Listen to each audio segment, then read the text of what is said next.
Okay, let's call this meeting to order. Are we ready over here? Okay, it's April 21st, 2011. The time is 7 o'clock. Just the regular county board meeting of Champaign County. Would the clerk call the roll, please? Carter. Here. Cowart. Holderfield. Here. James. Here. Jay. Here. Jones. Kurtz. Here. Langenheim. McGinty. Here. Michaels. Here. Mosier. Here. Nudo. Here. O'Connor. Here. Petrie. Here. Quisenberry. Here. Richards. Rosales. Here. Sapp. Here. Schrader. Here. Alex. Ammons. Here. Anderson. Here. Benzel. Here. Bergson. Here. Betts. Here. Weibel. Yeah, we have a quorum. Before we go further, I would like to ask all board members and members of the public to please turn off your cell phones or turn them down, as I am doing right now. In lieu of a prayer tonight, I'd like to have a moment of silence for two people. One person is for Robert Kirchner, who's a past county board member who unfortunately passed this last week. He was appointed to the county board in 2001, ran for election for a 2-year term and won that term, and obviously served it until 2004. And finally, for Jack Richmond, who passed away also, was a well-known citizen of the community who benefited by giving some money away to people, including the Champaign County government, in the form of contributions to the clock tower, as well as many contributions to the University of Illinois and other places in town. So a moment of silence for these two people, please.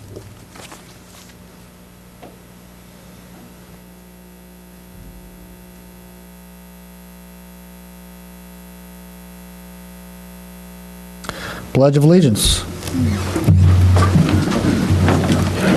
I pledge allegiance to the flag of the United States of America and to the republic for which it stands, one nation, under God, indivisible, with liberty and justice for all.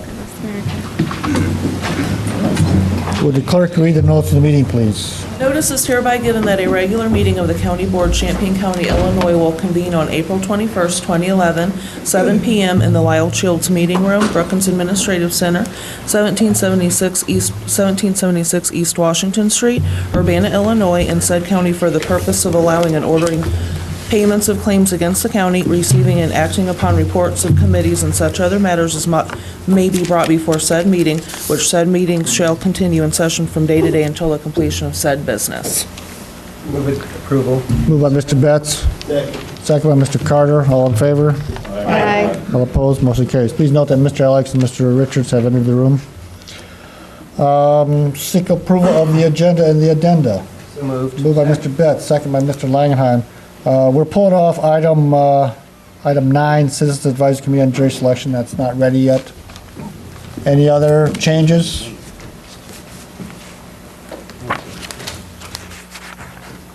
Okay. All in favor? Aye. All opposed? Motion carries. Date and time of our next regular meetings. I'm going to add another one in here. On April 26th, we will have a combination of 2 meetings. We're going to have a county board study session on the map reapportionment and things like that. We're also going to have a public hearing on the map that's been given to the county board by the redistricting commission, and we'll have a presentation on that tonight. There'll be no vote on that on the 26th, though. And then on May 3rd, there's a committee of the whole meeting for highway transportation, county facilities, and environmental land use.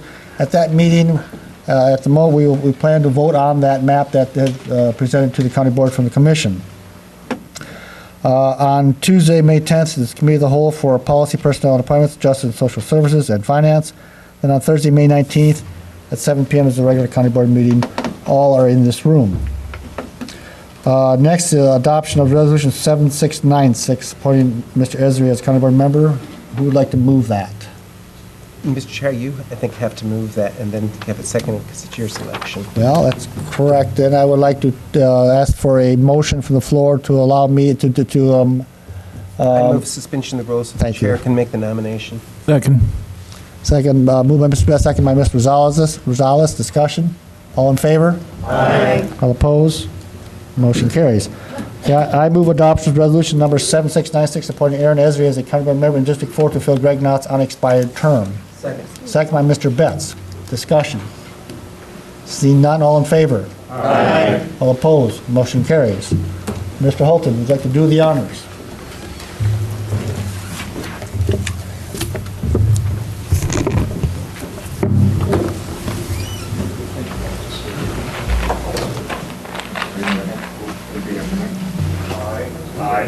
I, Aaron Esri, having been appointed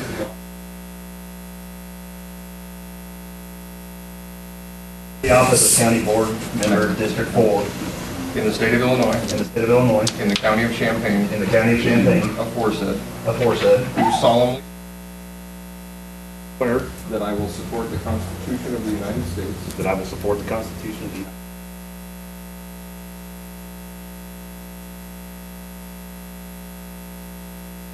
regard the duties of the office of County Board Member, District Number 4.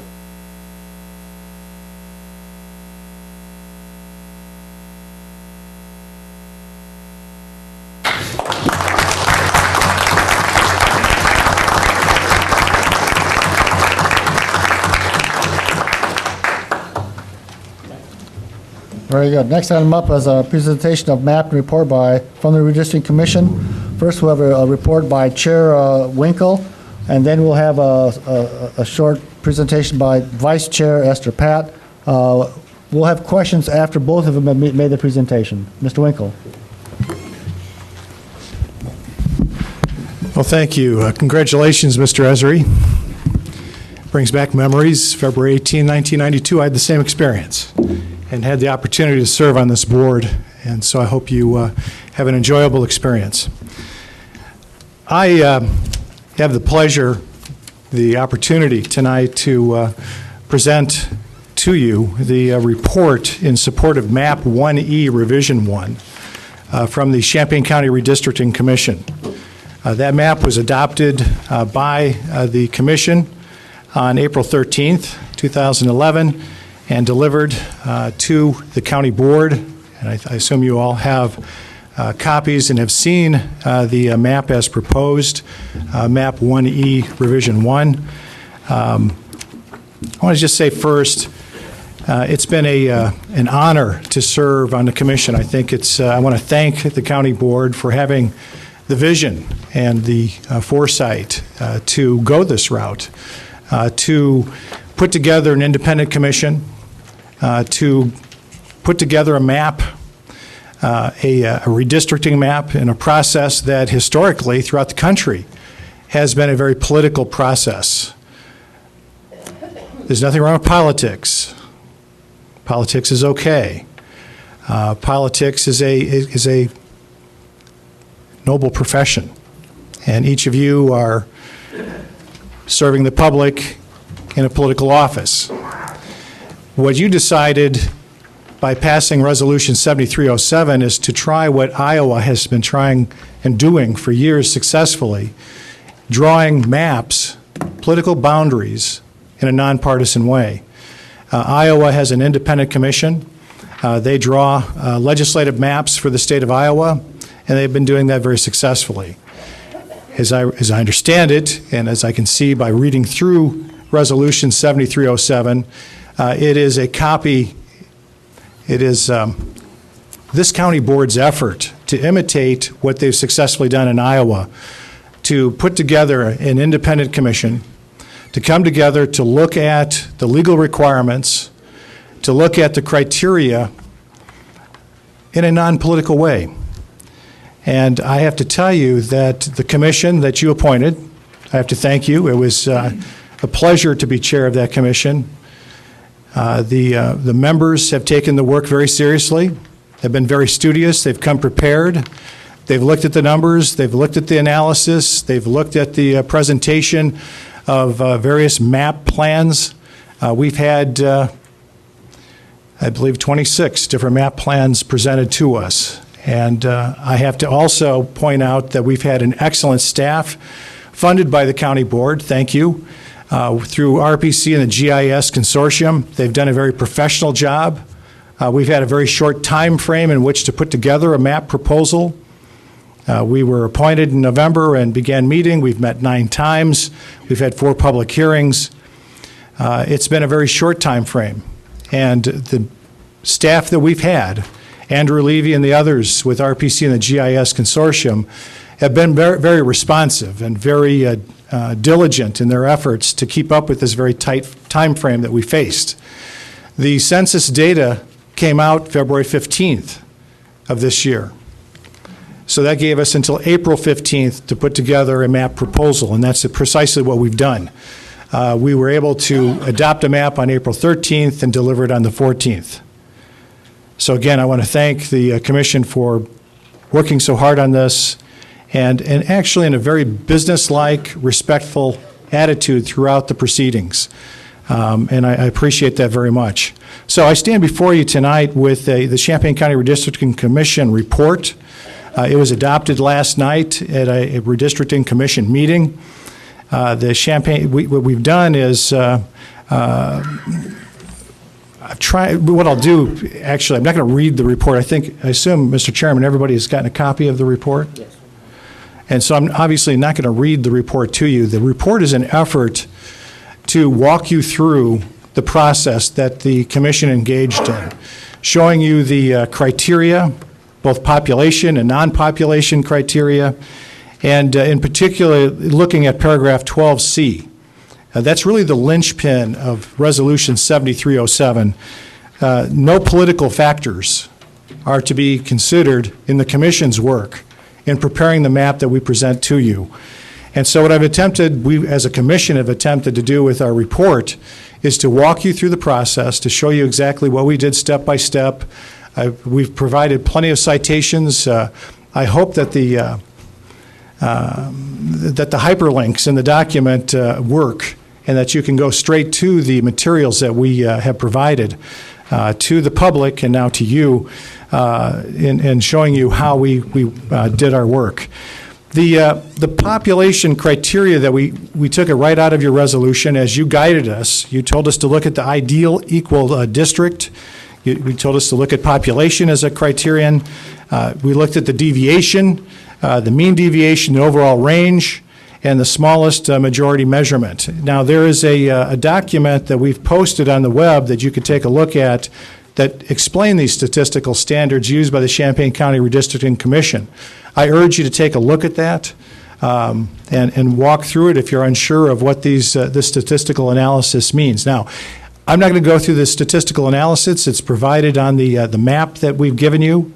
We can walk through it a little bit tonight in this report, but Andrew Levy with RPC will be providing an in-depth statistical analysis of the map as proposed, I believe, at the study session on May 3rd. And so I won't get into that kind of detail in this report.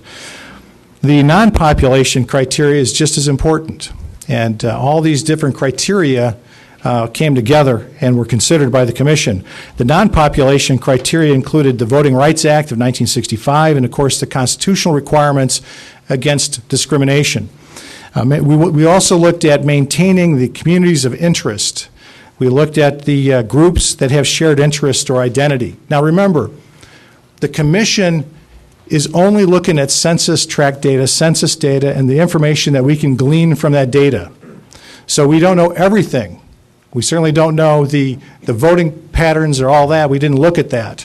We looked at the information that was provided us, which gives us the population. It gives us voting age, so we can determine the voting age, which I'll get to in a moment here. Also race, ethnicity, and other factors that we could use to identify communities of interest. That was very important to the Commission in its work. We also, of course, according to state law and the Constitution, we looked at compactness, which really goes to the district shape. So when you talk about compactness, I mean, we could have drawn squares, we could have drawn circles, ovals, whatever, but we've got all these competing factors that have to be figured into the analysis that does impact the shape of the districts, the 11 districts. The map that you have before you has 11 different districts. which is in conformance with your Resolution 7596. And I have to tell you, as you work through this with these different factors, voting rights, the maintaining communities of interest, compactness, and also contiguity, that they're all connected. They have to be all connected. We have, to the extent that we can, preserve the existing boundaries of municipalities, townships, and precincts. So there's a lot on the table that we have to take into consideration. So we have to look at the population. We have to make sure that it's substantially equal.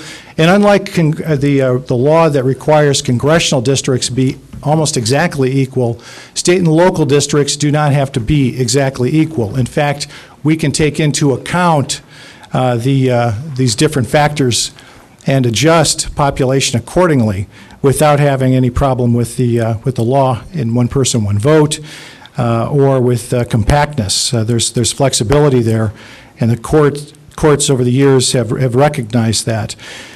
I mentioned that there's no political factors that we can take into account. There's certainly no political information that's in the census tract data that we used. Your paragraph 12C in Resolution 7307 says that we could not take into account voting patterns. We could not take into account voting records. We could not take into account past election results, party affiliation, or incumbency.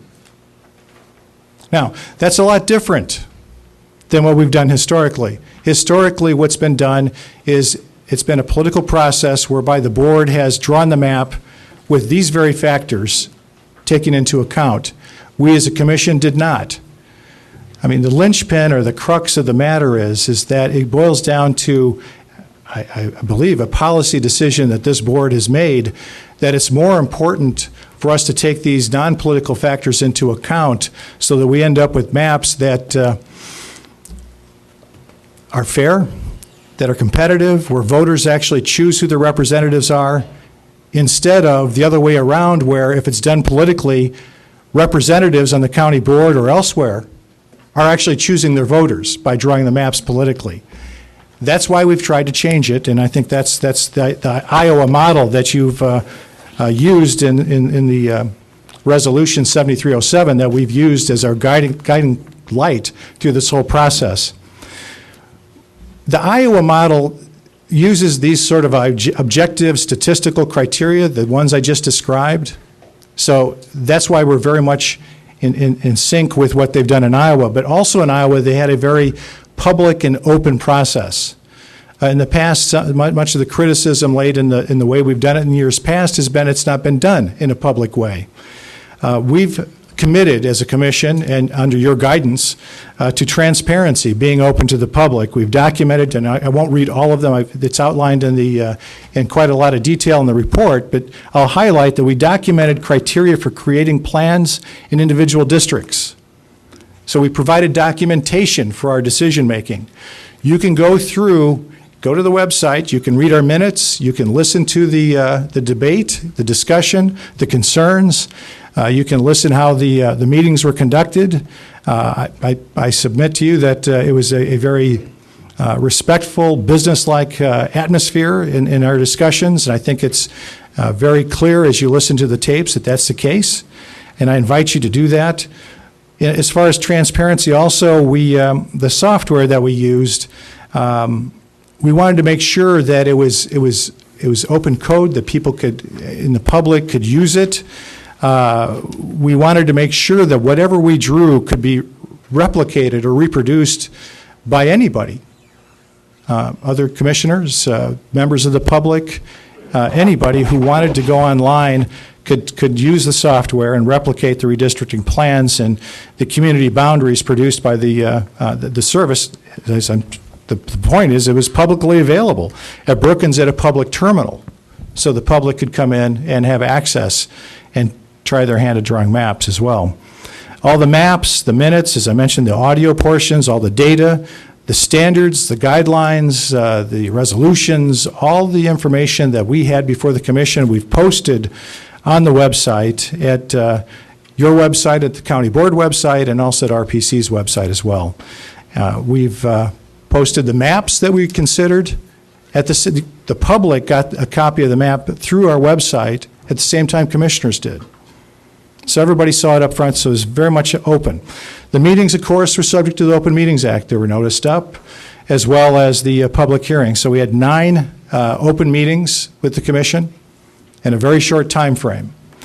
It was pretty fast and pretty furious, the amount of work that went into this. And the 4 public hearings, they were advertised, noticed up, and we held 4 of them. The process that we used is important. The process, the crux of it, of that process that the commission used, we used professional nonpartisan staff, RPC and GIS Consortium. They acted at the direction of the commission and used automated processes of a computer model to generate maps, and any changes that we made to those were documented. Again, you can find that documentation on the web, and you can find it in the report that we submitted to you tonight.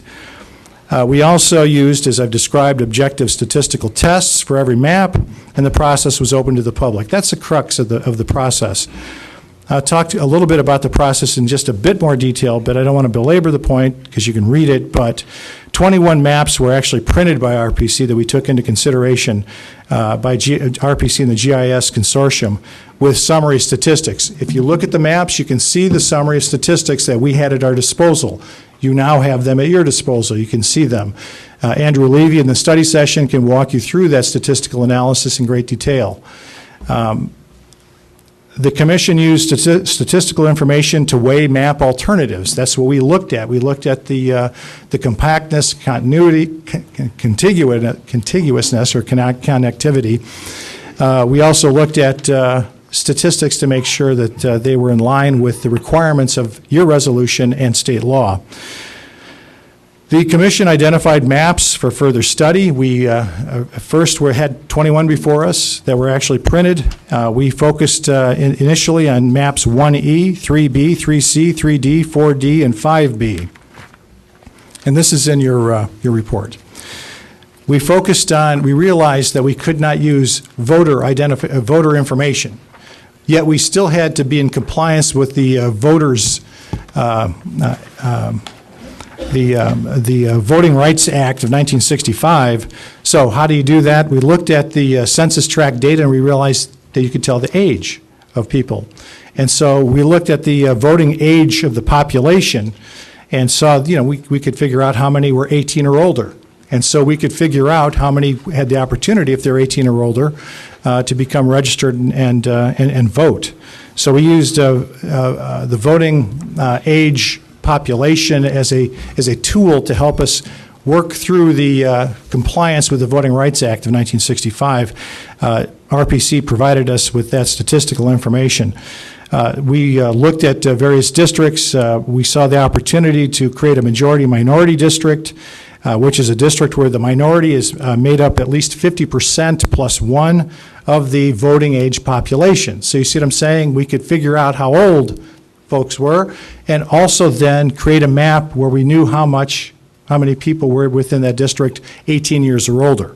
So we used a voting age population. I can't say that we came up with that originally. We got that from the ACLU report, a pamphlet produced in 2010 that we used extensively in our deliberations over the map to make sure that we were going down the right path and in compliance. The commission instructed staff to make further revisions to map plans 1E, 4D, and 5B. So we went from 21 to 6, then to 3. 3 additional map plans, we deemed them the Richards, Hallman, and Thorsland maps were presented during about this time, all of which we asked RPC to post on the website and to do an analysis, which we reviewed. That was submitted to the commission. We reviewed the analysis then for maps 1E, 4D, 5B, and also for the Richards, Hallman, and Thorsland maps as proposed. Motions to adopt the Richards, Thorsland, Hallman, 4D, and 5B maps failed on a roll call vote in the commission. The commission adopted map plan 1E revision 1 by a majority vote of 7-4. The analysis for map plan 1E revision 1, I'll run through that because it's important to understand what it is we were looking at, I think. Map Plan 1E Revision 1 has 11 election districts in accordance with the standards and procedures set forth by you, the County Board, in Resolutions 7307 and 7596. The data analysis shows that Map Plan 1E Revision 1 meets or exceeds the criteria that you set, that the County Board set for us to review and to comply with. And I think as you go through the statistical analysis, you will find that on each item that it meets or exceeds the requirements set forth in the County Board resolutions. I'm talking about population. As you look at the maps, the statistics I'm talking about are population characteristics, racial diversity index, population summary for all 11 districts, measures of compactness, and absolute deviation by race. So that information you have with the map that's been printed out for Map Plan 1E Revision 1, together with that statistical analysis and all the backup documentation you can find on the website, and it's also cited extensively, as you'll see in the report. Map Plan 1E Revision 1 maintains communities of interest. The Commission felt that communities of interest was an important component. We looked at racial and ethnic communities of interest. For instance, in District 6, that would be a majority-minority district that would have an estimated voting age population of about 56.6%. A concern was addressed by the Commission. It involved the boundary between District 6 and 7 near University Avenue and Hill Street in Champaign. That was discussed and examined extensively. We instructed, in fact, the staff to go back and make adjustments in that area. This area was seen as a community of interest that was being split. On March 30, the Commission instructed RPC to revise Map Plan 1E so that the area in question was held within a single district. I think as you look at that, you can see how we did that. Revisions were made along the borders between District 6 and 7. At the direction of the Commission, we asked staff to do that, and they adjusted it accordingly to keep that community of interest together. The Commission incorporated this change in Map Plan 1E Revision 1, and after that, the Commission made no further requests for additional changes to Map Plan 1E. So that's the revision that was made. The map also balances a number of urban and rural interests by creating districts 1, 2, 3, and 4 that appear to be primarily rural districts. We thought the urban-rural balance is an important balance to take into consideration when we're looking at communities of interest for Champaign County. Map Plan 1E Revision 1 splits 16 existing precincts, 4 townships, and 3 municipalities, and it complies with state law requirements. Now, with all these things we take into consideration, all these criteria, in order to achieve that, that requires us to split some boundaries. That's why you see the 16 precincts, the 4 townships, and 3 municipalities being split in the way they are. Is this lawful? Yes, it's in compliance with the legal requirements. The map plan was comprised on contiguous territory as nearly compact as practicable. That's what the law requires, including the city of Urbana and proposed District 5. Townships or municipalities were divided only when necessary to conform to the equal population requirement. Precincts were retained in such a manner so that no precinct was divided between 2 or more districts insofar as was practicable. So that's the report of the Commission. That's what we did, and I'd be glad to answer any questions. I'd like to have Ms. Esther Papp present now.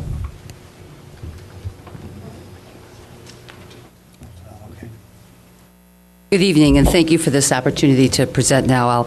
I will be brief. I'd just like to share with you my perspective on the activities of the Commission and on the map that was forwarded to you since the Commission's decision was not unanimous.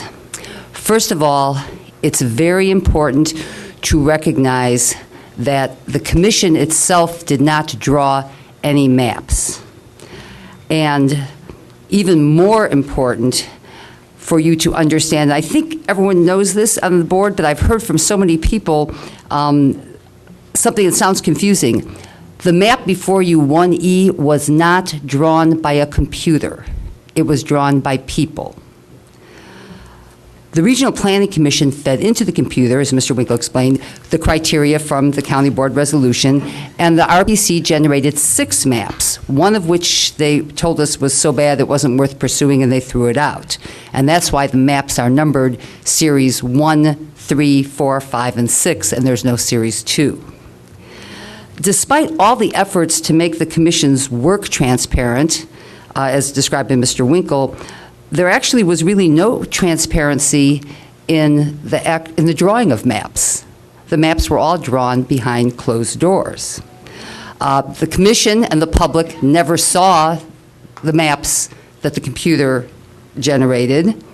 And once the computer generated those maps and the Regional Planning Commission staff drew different variations of each map, some of those variations were not worth pursuing, and they threw those out, and the Commission and the public never saw those either. My point is just to make clear to you that every map, including map 1E that was presented to you, was drawn by 1, 2, or maybe 3 people behind closed doors, which is probably the only way a map can really be drawn. And this was all done under a plan that may have been well-intentioned, but has now proven to be flawed. The Commission looked at a total of 24 maps and 4 revisions to 3 of those maps. At our April 13th meeting, one commissioner suggested that the Commission send to you 3 maps and let you choose one. I mentioned this to a county board member who I happened to see in the supermarket, who said that's a good idea, because when we put out our RFP, we'd like to see 3 proposals, so give us 3 proposals. And at the Commission meeting, I suggested that maybe we should give you 3 maps, since every Commission member, or every map had a critic among somebody on the Commission, that we give you 3 and let you try to morph them into a map that would work. But the majority of the Commission did not want to give you more than 1 map, and the majority voted to give you 1E. 1E is very flawed, the most distinguishing flaw being that the districts are not very compact at all. And whether they meet minimum legal requirements or not, considering that we saw 28 different maps, it may interest you to know that 1E, and this is all in the data you got, and everything in the Series 1 maps had districts that were less compact than any of the districts on any of the other maps that we did see. If you looked at the statistics, you'll see that everything in the Series 1 had a compactness rating below 0.4, and all the other maps had compactness ratings above 0.4 and some even above 0.5. You don't need to look at the statistics, though, because you can just look at it with your own eyes. District 5 is really the worst one, I think, on this map. It's like a pinched, wacky bow tie with 2 big areas that are barely connected to each other.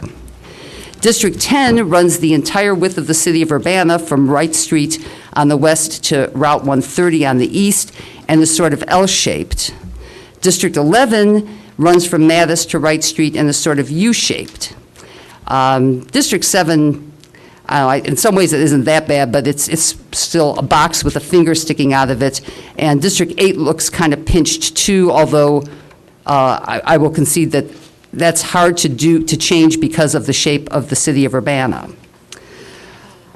If you were to show this map to someone from out of town who didn't know anything about it, and just say, hey, I'm a county board member, I'm going to introduce this map, and if that person were your friend, they'd probably say, oh, you're going to have to fix this map because these districts are so lacking in compactness, it looks like this map is gerrymandered.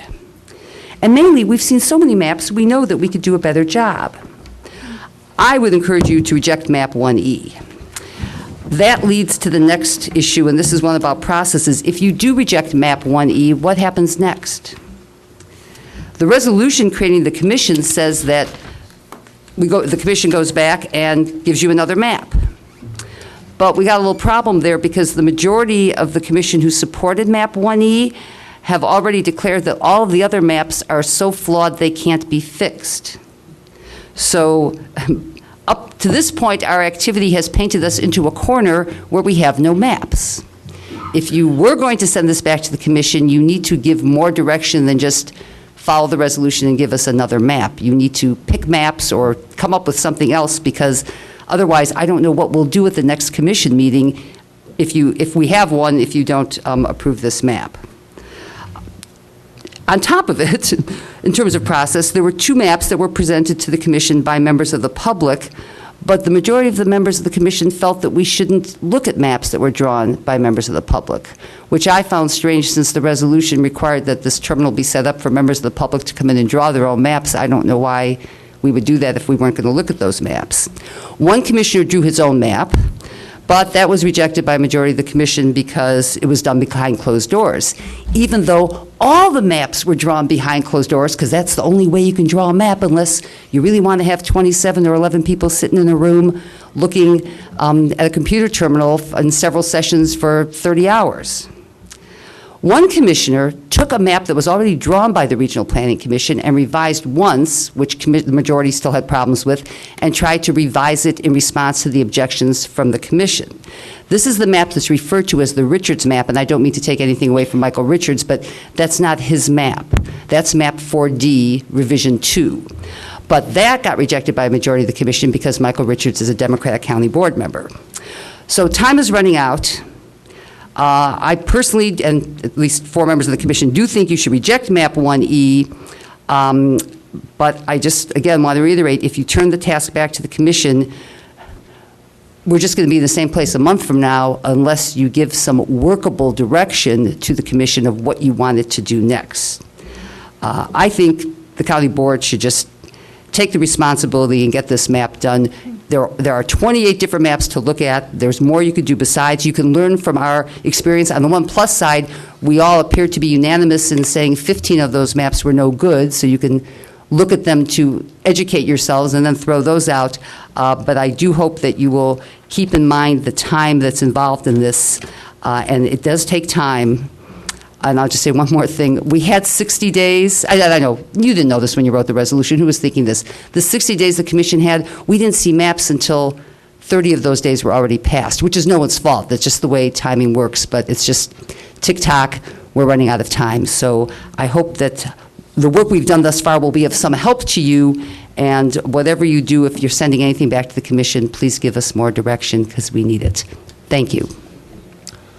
Okay, we'll have questions for either Ms. Pat or Mr. Winkle. Mr. Quisenberry. Yes, first of all, I'd like to thank Mr. Winkle and Ms. Pat for coming and presenting this and for all of the work that the commission has put into it. I think they've put in a good effort and their heart has been in the right place in this. I have two fairly quick questions to ask. And given Ms. Pat's comments on maps that can be considered, I'd like to hear Mr. Winkle talk about whether there are maps still to be considered. And then the other thing I'd like Mr. Winkle to talk to is because we were looking at communities of interest and the sanctity of townships, I'm curious how the city of Urbana, which is roughly 41,000 people in a contiguous township, was divided up into 5 districts when the population would say that it would fit in 3, maybe if you had to do 4, it would be okay. And I see that Yankee Ridge subdivision, which is mostly, they may not agree with this, but mostly a suburb of Urbana, is out in the county as well. So if you could speak to those 2 items, I'd appreciate it. I'm a little surprised, but not entirely.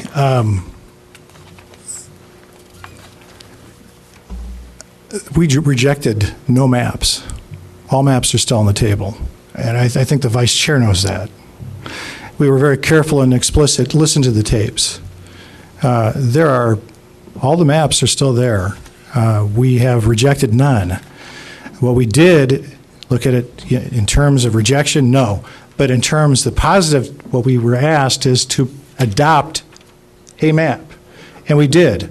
And what's interesting to me, too, is the one who actually came up with the idea, I emailed to the commissioners that, maybe we should explore multiple maps. I actually initiated that consideration. We could have, but we didn't. We did one map. We adopted a map. We rejected none. So nobody's hands are tied. We have everything on the table. We were very careful about that. And unless I'm wrong, do you remember that, Esther? Actually, Mr. Winkle, may I state here on your report, you said April 13th, 2011, the Redistricting Commission voted to reject the Richards, Thorson, Hellman, 4D, and 5B map plans. It says it right there in your report. It says to reject. Well, it was, the motion failed, but none of them, we were very careful throughout the proceedings. Well, we're supposed to go by what you report or what you're saying. It's your report. Can I jump in here? Do you really disagree? No.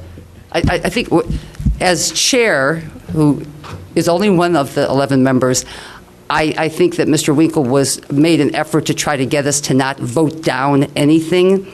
As a practical matter, and I think that's why he might have written it exactly the way he did, it was a process of elimination of throughout this. And we never voted to say 15 of these maps stink, don't ever look at them again. But as we went through which do we want to select, there were 15 maps that not one single member of the 11 said, let's include that one. So they just fell away. When we got narrowed it from 6 so we got down to 6. Then when we narrowed it to 3, there wasn't a vote saying, we will never look at this map again. But it was the 3, we're looking at 3, B, C, and D, which actually a lot of people originally wanted, but we started looking at a little more, and there was like, these aren't working, put them aside. And then we got down to the 4D, 5B, and the 1E, and there was the Farm Bureau map, and then the additional maps and the revision, and then in getting to giving you one map, particularly when we have the discussion of whether we should send 3, that's when it was like, there was one map, 5B, that seemed like a lot of people liked from the very beginning. Democratic and Republican county board members, if I remember right, none of them were speaking against that one. But then, but I say the commissioners who were Democratic and Republican county board members. That's so there wasn't like a partisan thing going on. But then it just, I don't know. It's like again the decision was we just can't fix 5B. We're sitting there trying. We asked the Regional Planning Commission to fix it, and the RPC came back to us and said, well, we really need more input from the body to fix it. And as we were discussing, it was like, this just can't be fixed. And that's why my comments were not intended as any kind of political dig against anyone. It just, seriously, folks, I'll go to as many meetings as you want, but if you want us to meet again, and I know you haven't decided that yet, but I'm hearing from people that get rid of when you go back to the commission. If you're going to send it back to the commission, please give us more direction, or I don't know what we're going to be doing at that next meeting. And Rick, if you think you have a good idea of what we would do at that meeting, I'd love to hear it, but I think we would be struggling, and that was the point of my report. Unfortunate choice of words, Mr. Chairman.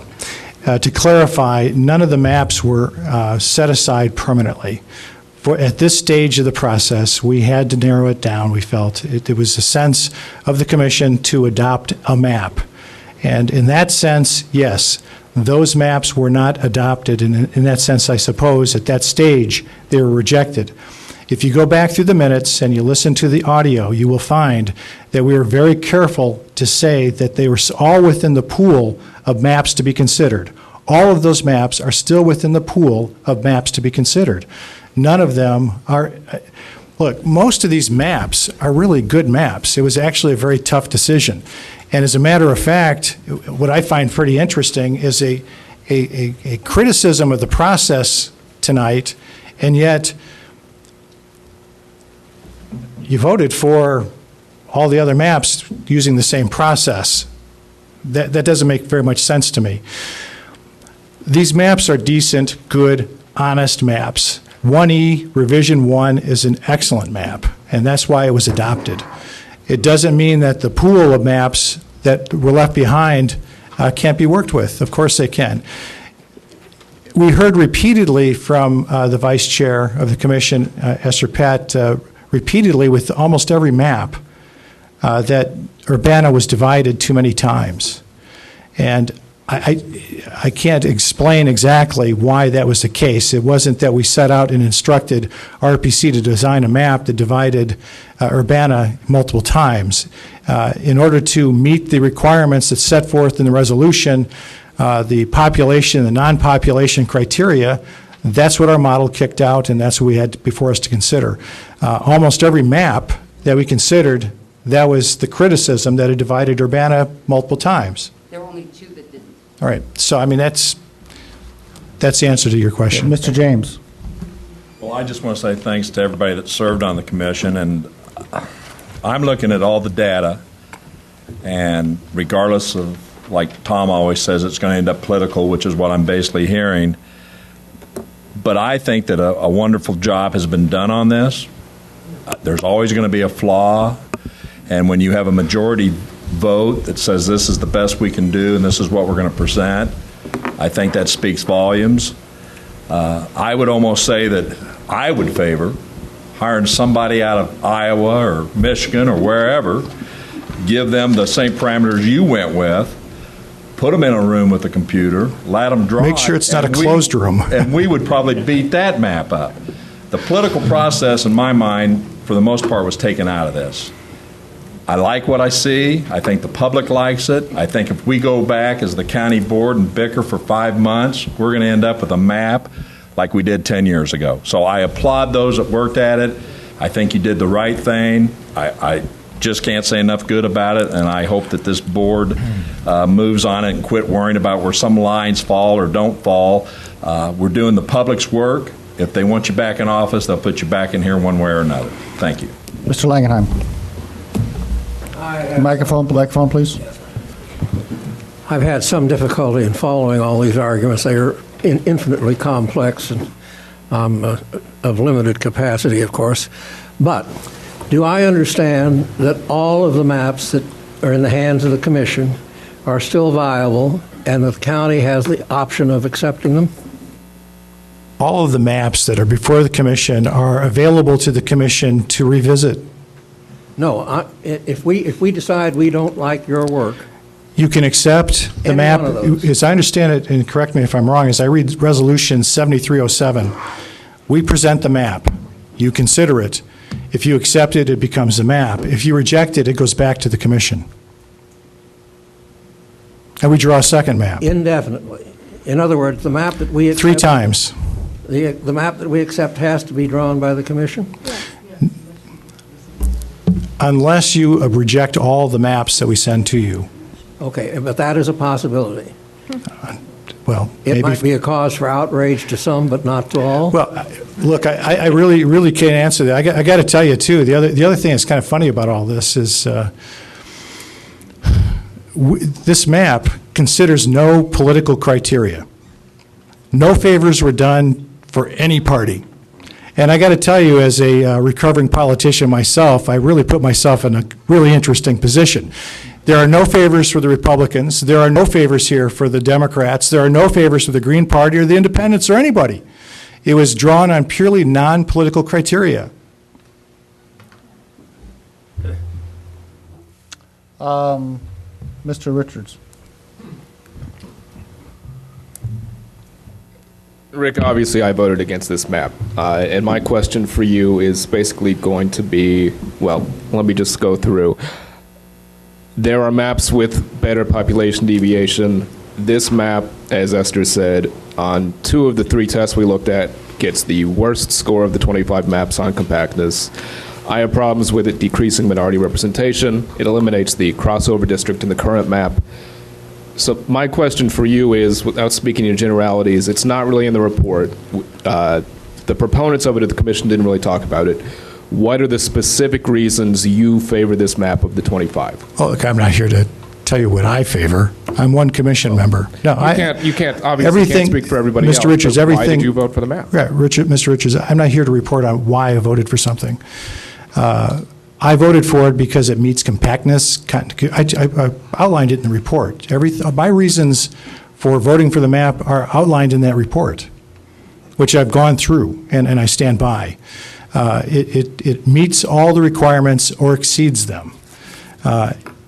Compactness, it's certainly not illegal or unlawful by compactness measures. It's maybe not the very best. You know, the thing about drawing a map is it could become an endless beauty contest.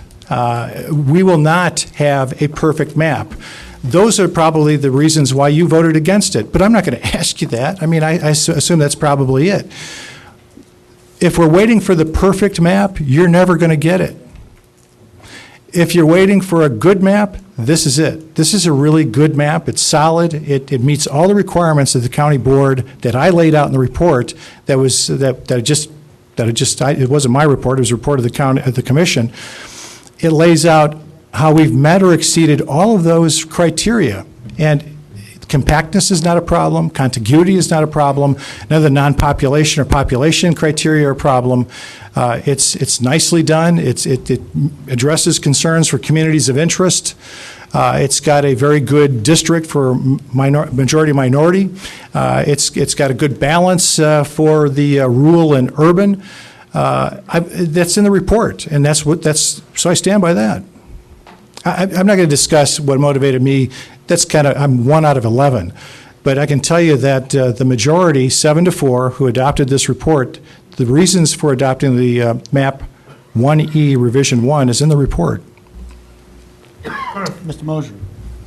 I want to congratulate you on this, because when I ran in '92 and the Republicans drew a map, it was gerrymandered. And the one the Democrats drew in 2002 was gerrymandered. And it sounds to me like we want to gerrymander another one. I don't care. I'm not going to run for this board again, but I thought maybe this board had come to the point where we didn't have to be as political as the people in Springfield or the people in Washington to worry about who's going to sit in what chair in here and make decisions about what's good for this county. This is the first time I've seen anything in 20 years that resembles anything of nonpartisanship in an effort to do something like this. And it sounds to me like Mr. Langenheim and Mr. Kurtz and Mr. Richards want to go back to the same old thing we had 10 years ago.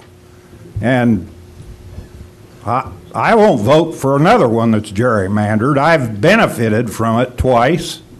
But I think it's just time these people, either party, grow up and try to at least do what the people want us to do and not be so damn partisan about everything that comes to this board. Ms. Ammons? I'll just say that I certainly disagree with some of the comments that have been made. A little bit more. Certainly disagree with some of the comments that have been made so far. I was one of those persons who certainly believe that the county board had the responsibility for drawing the map. I certainly believe that the majority district, the majority party had the responsibility based on the voters to draw the map, and I still hold those as my premise in my comments I'm about to make. And I've been able to look at all of these maps. I did not attend the redistricting commission meetings. However, I've followed it through all of its process. I certainly understand why the minority party would like this map. I'm completely clear on why that would be a very good map in their opinion. But I would say that as far as minority representation, to reduce the minority community's possibilities of having representation beyond one district is problematic. As well as I received a call today from a largely minority community north of 74 who is not quite in the county and not quite in the city and can't receive any services because they're in the township and the township doesn't have them as a priority. I think that that's problematic. I still believe that this board's actual responsibility lies in the fact that we've been voted and it is political and it should be handled as it is. If the Republican Party was the majority, they would be drawing this map. I am under no impression that they would find this to be in their interest to give away the responsibility of drawing this map. I understand some Democrats thought that this was a great idea, but I would just say that even in Iowa, I'm hard-pressed to see minority representation in Iowa as well. And so this is a real concern that the Iowa model would be the target to find a map that is not just not political, but that would represent all the interests of the people in our county. And I'm still of the opinion that this is not the way that we should go. And I would suggest that the county board, which is I know is an unpopular position for me to take, would be to rescind that ordinance and to take the responsibility of drawing this map. I'd like to point out we're here to right now to ask questions from Mr. Winkler and Ms. Pat. Certainly, I understand the comments, but let's try to keep to that. We'll have plenty of time for comments like yours. Mr. Betts. I guess I have two questions for both Ms. Pat and Mr. Winkle. Microphone. Oh, I'm sorry. Mr. Winkle, and this may have been an accident that you said it in your presentation, that you had created competitive districts, that this was a competitive map, and I guess I'd like both of you to address that question. Competitive in this sense that it was drawn to advantage of no party. It was drawn without political considerations whatsoever. It was drawn in a way that respected communities of interest. We even asked, in fact, in response to the previous comment, which we asked if there was any way to do more than one majority-minority district, and there's not. That we maximized that, and that's why we drew it that way. But it's competitive in the sense that it retains these communities of interest. It's not drawn to favor one party over the other, and in that sense, anybody who wants to run for the county board, regardless of partisanship, should be able to compete and run and be elected in any of these 11 districts. May I follow up, Mr. Chairman? Sure, you have the floor. Without looking at the partisan makeup of each of these districts, I guess I'm having a hard time understanding how one can say that they're competitive unless without doing anything at all, I can see the 4 rural districts are completely non-competitive. The new minority district is completely non-competitive. A couple of the other ones are blatantly non-competitive. Without even going to the statistics, just knowing the precincts, having worked with the community over the years, I guess to me competition means that each political party, they're equally balanced within the district so that any party has an opportunity to win. I'd like to know what your actual definition of competition is. Well, I don't think of it in terms strictly from our point of view. With our assignment, based on the resolution we had before us, we did not look at parties. And so we were simply, 12C made it very clear that we could not.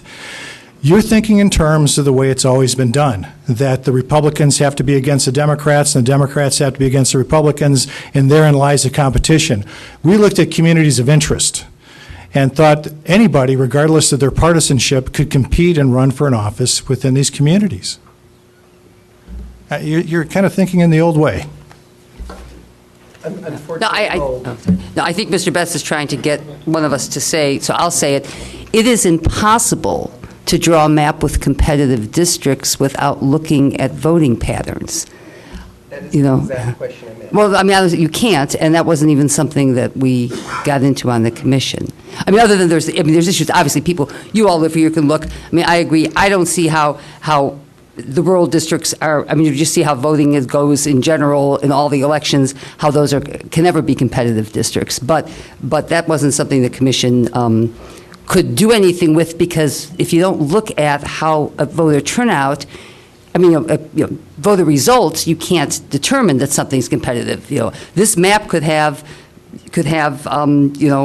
X number of Democratic and X number of Republican districts that aren't competitive, and you won't know until you have an election with it. Can I have one Mr. final Betts, yes, follow-up? please continue.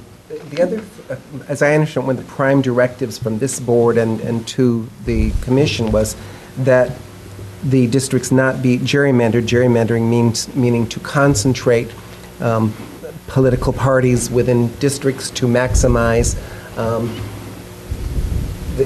one party having majority of districts and the other being in a minority, being the traditional definition of gerrymander. What test did you use to determine that they were not gerrymandered? That's easy. We're talking past each other. We drew non-political maps. You're asking for a map in a political world. We did not deliver you a political map. So there is not the sort of competition that you are used to looking for in this map. So it's not partisan. But what is the definition of gerrymander? That's one of your prime directives. It's not to gerrymander. Right. So how do you know that you didn't?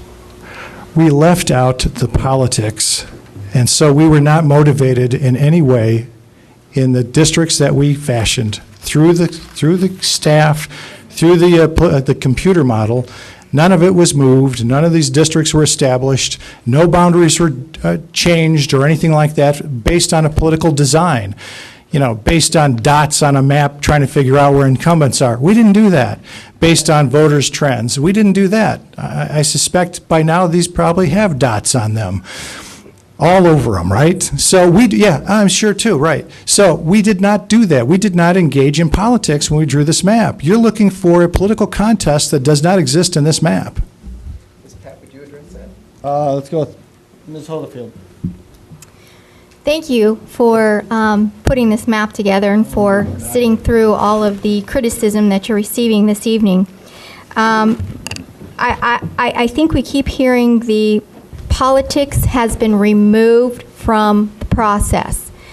That is exactly why this board voted to have a redistricting commission to remove the politicalness of map drawing.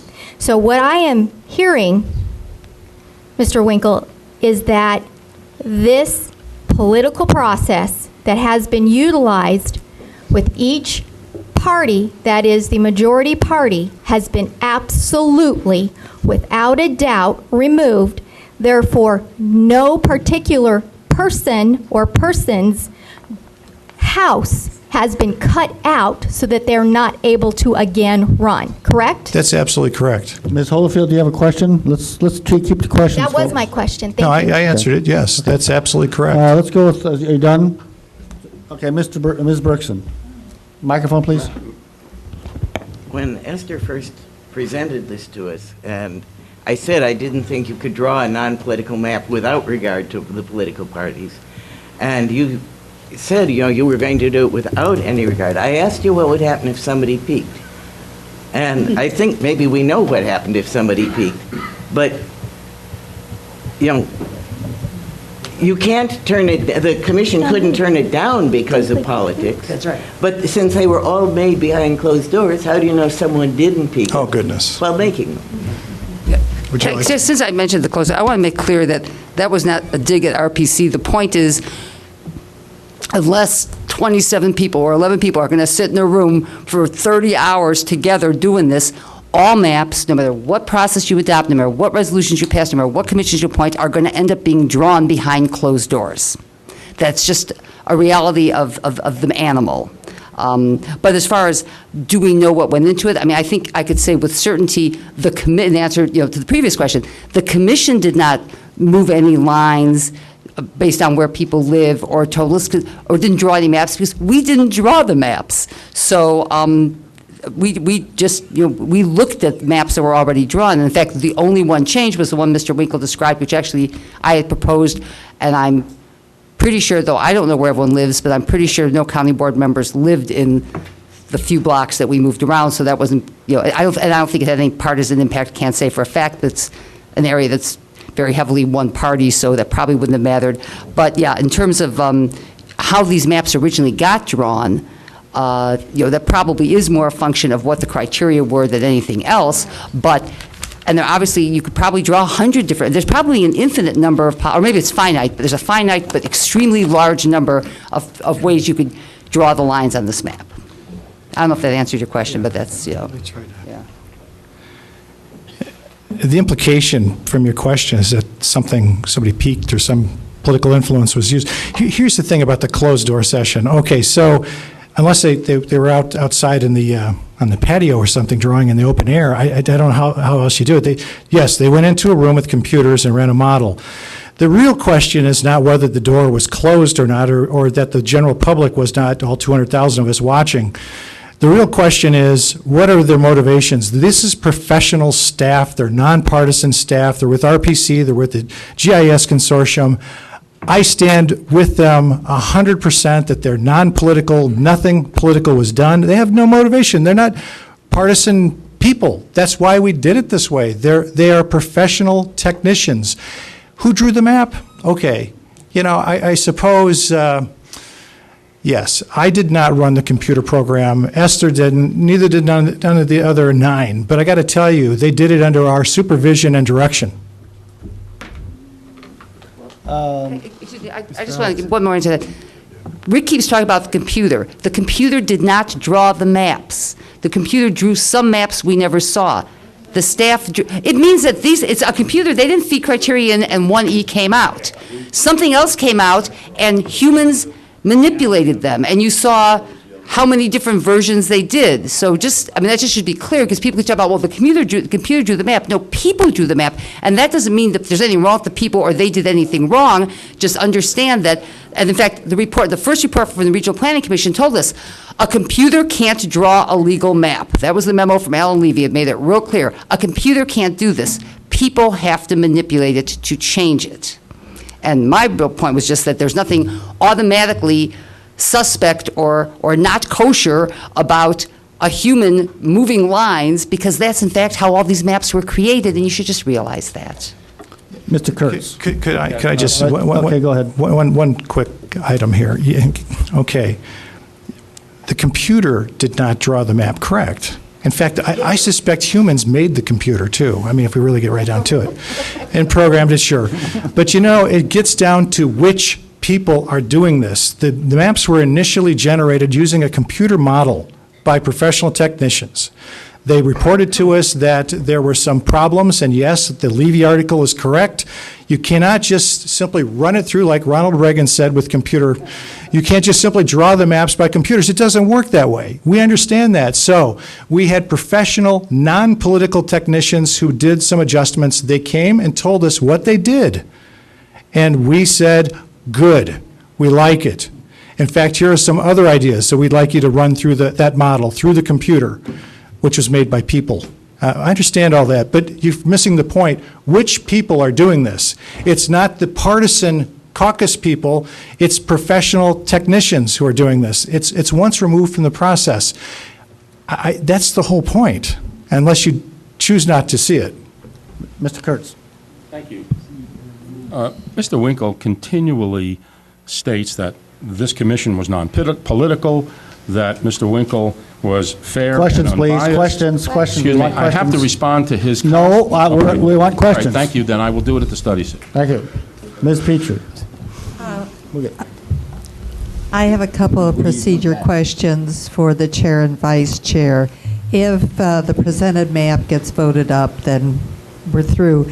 If for some reason it gets sent back to the commission, do you have already in mind sort of a tentative schedule to handle such decisions by the county board, and could you sort of lay that out for us? That's A. And then B is, do you have in mind a procedure for the commission in case the county board does say, we'd like to see a couple of other of the maps that you all narrowed down to? Here's the thing. You have an independent commission that is independent, and we're going to keep it that way. We have maps that unfortunately I use the reject word. Thank you, Mr. Chairman, for pointing that out. I appreciate that. That was wrong. That was incorrect. So I can't tell you what the commission's going to do, but I can tell you it's going to act independently, and it's going to re-examine we could draw entirely new maps. And I think that's what Esther is asking. If you have a problem with this, give us some very specific things. We'll take a look at it. Will we agree up front that we're going to send you back a different map? No, that's not independence. I misunderstood that. And then the other thing is, yes, we would re-engage almost immediately with the commission. Absolutely. Is that it, Patsy? Okay. Let's go over to Mr. Alex. I've got a technical question. I'm going to take this in a slightly different direction. It's interesting that we've been talking about computer programmers, because I am in large part a computer programmer. Oh, goodness. And the damnable thing about computers is they do exactly what you tell them. Right. And the point I'm going to make is I think, looking at this map and wondering, why do people think this is so partisan? Why do people see all these effects that are largely, may indeed be unintended consequences? One thing that comes immediately to mind is the chart that included in the charter of the Redistricting Commission is this edict against splitting precincts and townships and municipalities. And based on a comment that I think it was you, Mr. Winkle, made earlier about, this map splits 16 precincts, 4 townships, 3 municipalities. I'd like to follow this line of reasoning for sort of to its logical conclusion. In rural areas, precinct lines are more often along township lines than they are in urban areas, because urban areas have a lot of smaller precincts and the rural areas sort of have big precincts. Urbana is a township as well as being a municipality. I mean, Cunningham Township is part and parcel of the city of Urbana, and Champaign virtually is the same way. I mean, Champaign City Township isn't quite coterminous with the city of Champaign, but it's pretty close. So when we're looking at precincts, precincts don't cross township boundaries. Municipalities generally don't cross precinct boundaries.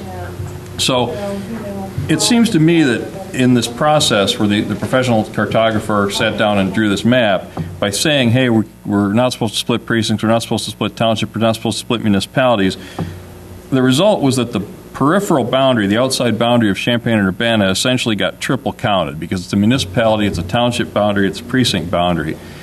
Looking at this map and like the crenellations that exactly follow the municipal boundaries of Champaign and Urbana for a lot of these, especially up in the northern and southwestern parts of the cities, it suggests to me that this idea of, preserving boundaries wasn't only a priority. It seems like these boundaries were solemnized, and there's an obvious political consequence to that, which is that people who are living in the extraterritorial jurisdiction area, subdivisions like Wilbur Heights, which is North Champaign, not Southwest Royal or Northwest Broadlands, and Yankee Ridge subdivision, as Mr. Quisenberry mentioned, is South Urbana, not Northwest Philo.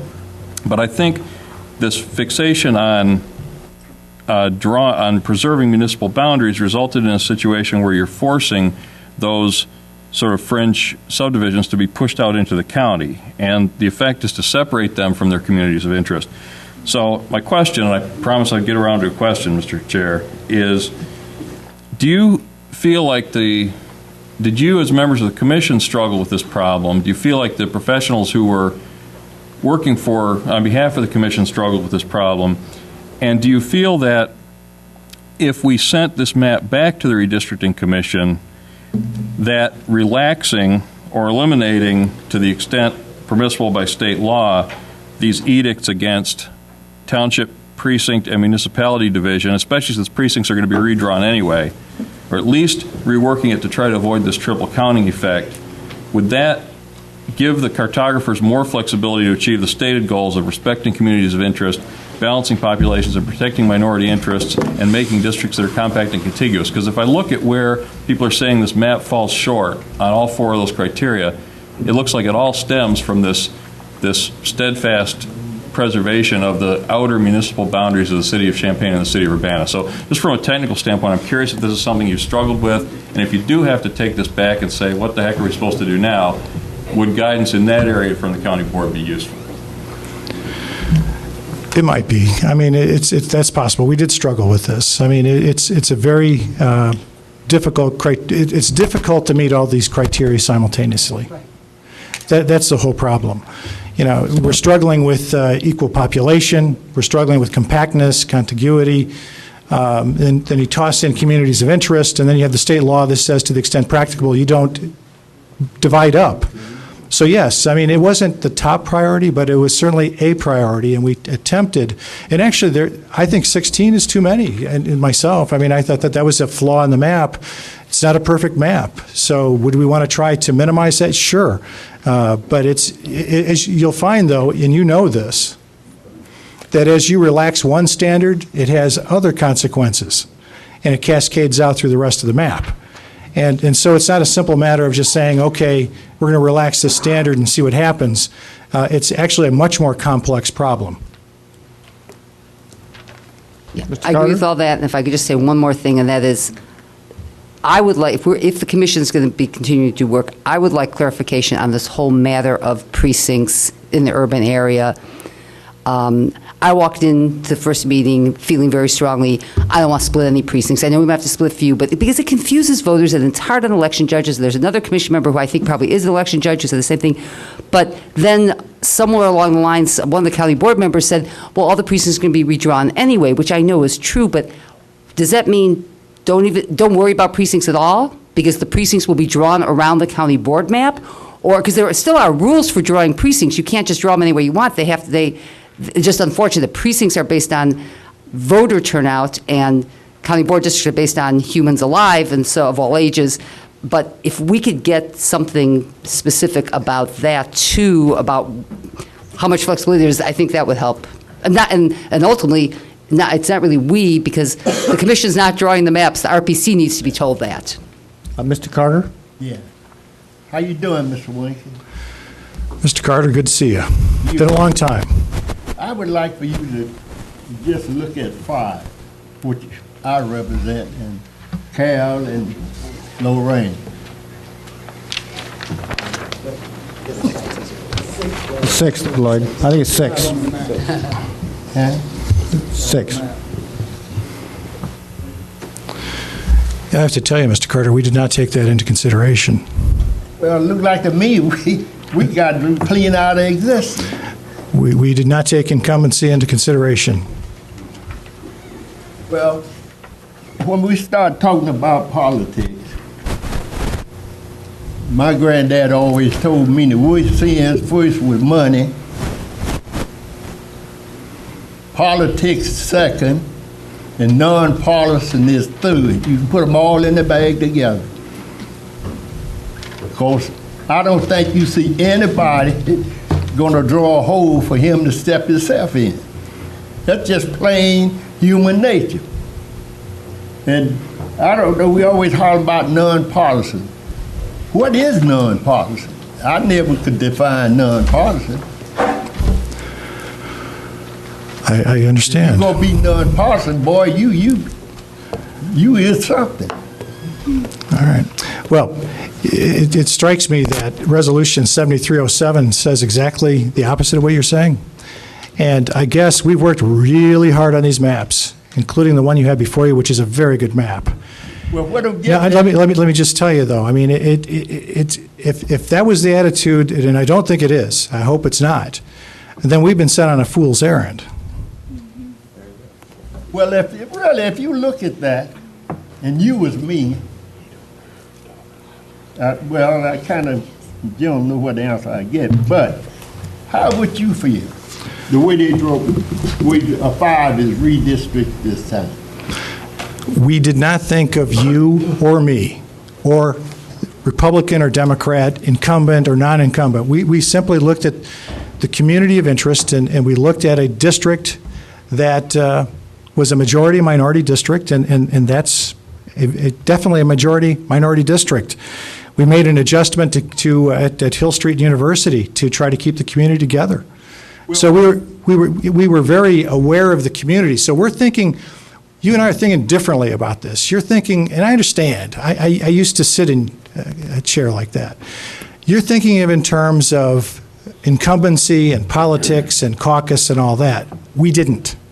We looked at the community of interest and tried to draw a district that was my majority-minority district, and that's what this district is. It's 56.6% if you look at the voting age population. That's what we took into consideration, and I have to admit, we did not consider whether or not an incumbent would be able to win in that district or not. Well, my point is, you said you didn't look at me, or did, well, you should have. Or something. Yeah, I did too. Mr., what's your point of order? I wanted to ask, What? I'm asking Wait, the wait. chair, actually. Can you. I finish my What's your point of order? Just a second on the point of order. The point of order I'm trying to ask you, Mr. Weibel, is if this is set for a study session, would the chair and the vice chair be attending that study session, and why would we continue this as if it's a study session? Vice Chair can't be there. I'll be there. Hold on. The plan is that we're going to have a public hearing next Tuesday. The study session is on other items related, but not on this map. We would have further discussion and questions with these two fine people here on the following Tuesday, after which we would vote. Mr. Carter, could you finish up quickly, please? Yeah, I'm going to finish it up real quick. But the point is I'm making, somebody have to work. I'm sorry. Somebody have to work here to get reelected or whatever you call it. which is somebody. If it's not me, it's somebody else. Well, don't you think that's a burden on that people the way this is drawn up? That's what I meant when I said we did no favors for Republicans, we did no favors for Democrats, we did no favors for any caucus or partisan caucus. So there are no favors here. We did not draw the map for individual county board members. We did not. Why change it if it doesn't make any, why change it? Okay. If it don't make some purpose, why change it? Okay. Okay, Ms. Holyfield? I have heard a couple of times about a concern over 16 townships being separated. Do we have any data from past map drawing, how many other townships changed over the years? I can't tell you off the top of my head, maybe Esther can, but this is, of the maps we looked at, it's just a little bit high for townships. We did not like that, but it achieved the other factors very well. It's certainly not out of line and certainly complies with state law. And also precincts. Do we have any information on past precincts that were changed from the past map drawing? I understand. Go ahead. Are you asking about how these numbers that the 16 are the numbers that are split? Right. Are you asking about, is that what you mean, or do you mean changed from the last map? Because that's a totally different story. Doesn't this typically happen? I mean, when a map is redrawn, it does. There will always be some type of change that will happen in the precinct and potentially the townships. Yes or no? Yes, and we didn't count up changes at all. We didn't really look at the current map, did we? No. No, we didn't even look at the current map. That's not the question. Am I misunderstanding now? She's asking about the 2000 census or the 1990 census, when maps were drawn in the back room. What were the precincts breakups in townships? How many were split? How many townships are split, and how many precincts? Yeah, and we don't know the answer. You could probably find that out. It might be worth finding out to see if it was if there's a. He wasn't recognized. I agree. Mr. Kurtz? Thank you. Mr. Winkle. Mr. Winkle, do you have this tracing by any chance in your hands? What's that? You don't have, may I hand this to Mr. Winkle? Sure. Okay. Those of you all have a tracing. Microphone, please. Microphone. Take a look at it. Thank you. Please take a look at it. Changing District 4 in the upper right-hand corner to District 5. And concerning, seven. What's that? And seven. That's, well, I haven't gotten there yet. 7, okay? I haven't gotten there yet, okay? I would like you to look, you talk about compact and contiguous. Please take a look at this map. If you look at District 6, District 8, and District 5 on this map, District 9, if everybody looks at District 9, and District 11, I'd like to know how you can say that this map is compact contiguous. It looks like a jigsaw puzzle to me, and I'd like to see how you can explain compact contiguous in 5 or 6 of these districts that aren't. A jigsaw puzzle. Yeah, well, take a look. A jigsaw puzzle. Yeah, you mean like a puzzle to me, doesn't it? It's so much different than the map we have now, and No, yeah. This is exactly the map we have now. Yeah. This way. I'd like to know if this is compact and contiguous. No, I'm just. Yes, it is. By this, yes, it is. Oh, okay. That's interesting. Sure doesn't look that way to me. And I have a feeling it doesn't look that way to many of the board members as well. Okay, let's go with Mr. Quisenberry. I have a quick question about the voting age consideration that was looked into. I understand that was to protect minority interests. When you look at voting age information, do you also take into consideration eligibility to vote? No, we only had what we had to work with, which is voting age population. That was the recommendation by the ACLU in their pamphlet, and we followed it. Thank you. Mr. Noodle, do you have a question? Yes, I have several. Most of these are directed to Ms. Pat, because I'm really confused by the resolution direction given and your efforts at this point in time to plant the seed that there's no need to meet again unless given direction by this board. You've stated a couple of times that unless we give some direction to you, there's no need to meet. There's what do you want us to? No, I haven't directed the question at you yet. Okay. There's no need to meet. Mr. Alex has come up with some thoughts about broken precincts, etc., and some other ideas. I think, well, I know the resolution is designed to bring back the first map, either with direction from that map, or if it is rejected, to come up with another map with direction from this board. With direction from this board, so that you have the process to continue. Right. So I'm wondering why you've said a couple of times, what should we do? What I'm saying is, all right, first of all, the only way we'd have no reason to meet would be if you approved the map, because then there was no reason to meet, we're done. If you don't approve the map, if you just don't approve it and say, bring us back another one without giving any direction, that's what I'm telling you is, I don't know, not that we have no reason to meet, we'd have to meet because you rejected the map, but I don't know where we would go from there, because we have all these maps that everybody found something wrong with, and a number of maps that were the ones that had made it through the first vetting that people were saying couldn't be fixed. And so if you don't give some direction, whatever it is, whether it's send us multiple maps or pick 5 and fix 1, or or changing, but just something. Just make sure you give direction is what I was saying. If you read the resolution, you would know that there will be direction after each map. So my question... I know the resolution says that, Mr. Nudo. What my reason for making that point was to make sure that the body knows that giving direction is really important because of where we were at. We didn't have 3 maps that we ranked ABC. Okay. Second question. And to Mr. Alex's great point is that we do, I'm sure there will be some people who will give some direction in specific terms. Secondly, you made a statement that a map was drawn by a county board member and it was rejected because he was Democrat. Now, please, Mr. Kurtz. As I understand it, the county board chair selected all 11 members. I was caucus chair at the time. Mr. Weibel did not. Question, Mr. Weibel. I have a question. Mr. Kurtz, please let him. He's got the floor. To my understanding, I was not asked to participate. Mr. Weibel gave me the list slightly sooner than everybody else got it as a courtesy. Where would you come up, here's my question, Mr. Kurtz, where would you come up with the idea that because Mr. Richards is a Democrat, it was rejected? If these are independent... That was the articulated reason that we should not look at what I call 4D revised second. You were there, yeah, and you heard was, well, he's a Democrat county board member, and so, how do we know this revision is independent, which I thought was bizarre since it was a revision of the RPC's map and not an initial map. Mr. Winkle, could you respond to that? Glad to, since I'm the one who did the articulation. Here's the articulation. I laid it out very carefully. In fact, I even wrote it down, so you can go back and read the minutes. I urge you to listen to the audio tapes. Listen to them and go back and hear what was said. I made it clear I was talking about any of the 4 incumbent members drawing a map outside the process raised an apparent conflict of interest. That's what I said. I was there. And that's what I meant. And I stand by it.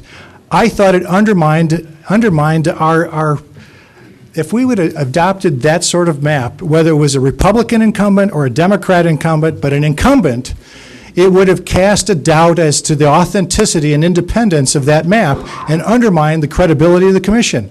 That was my opinion. I articulated it. That's what I said. I called nobody by their partisan title. Thank you. Next question I have from Ms. Pat is that you made a statement that outside maps were rejected out of hand, or they were not considered. Wasn't the process, and again, I was there, maybe I missed something, that all maps would be presented to Mr. Levy to make sure they fit the criteria? And then once they did, they were reviewed, they would go before the board with the same kind of deviations that we see with the other maps, and they would be judged on the same basis. So you made the statement that outside maps were just rejected out of hand. I wrote that down. I said that the reason articulated for not considering further, which, whether we use the word rejected or not, evidently seems to be a hot topic here. So let's say why there was no further pursuit of those maps was because they came from outside. And my point in all of this, Alan, is not to try to pick a fight, though I realize that what I'm doing and what you guys are all doing here is so totally different. But what I'm just trying to tell you is if No individual member can draw a map.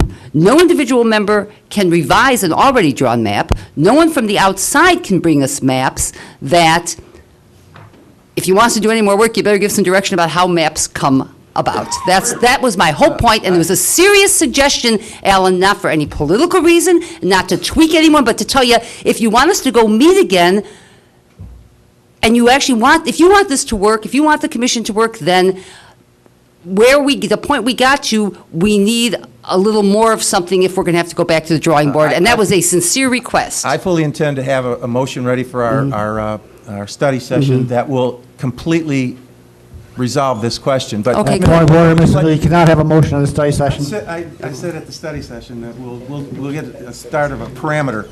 Mr. Winkle, would you like to respond to that, please? We stuck to the process all the way. On April 6th, we got the additional maps. That was the first notice we had of it, that I had of it. So as one member, I was surprised. So rather than just simply dismiss out of hand, we followed the process. And so we instructed RPC to do an analysis so we had an apples-to-apples comparison. And that's exactly what we did. And then we got those a few days before we met on April 13th to consider all 6 maps. And we considered them all on the same basis. I don't know that as you listen to the tapes, as you look at the minutes, there were plenty of reasons that were stated. And go back and look, check, as to why people stated they voted one way or another. And it wasn't simply because of my point on the conflict of interest, which was only apparent. If there were plenty of reasons, and they were stated on the record. You can listen to the tape, you can hear what was said, and read the minutes, and you'll find that nobody rejected anything out of hand. Instead, everybody was treated with respect, and I got to tell you, it was a lot more fun in the nonpartisan session running a commission. I bet. May I say one thing? I never used the expression rejected out of hand, and you both have incorrectly quoted me saying that. And if the point of tonight is to make Esther Pat look bad, I don't give a you-know-what, and go ahead and do it. But if anyone here is actually interested in making something work, why don't you focus on substance and not look for ways to jab at individual people? Mr. Nudo, wrap it up, please. What's that? Wrap it up if you can. No, Mr. Nudo's got one more. Wrap it up, huh? You've drawn maps before, Esther, right?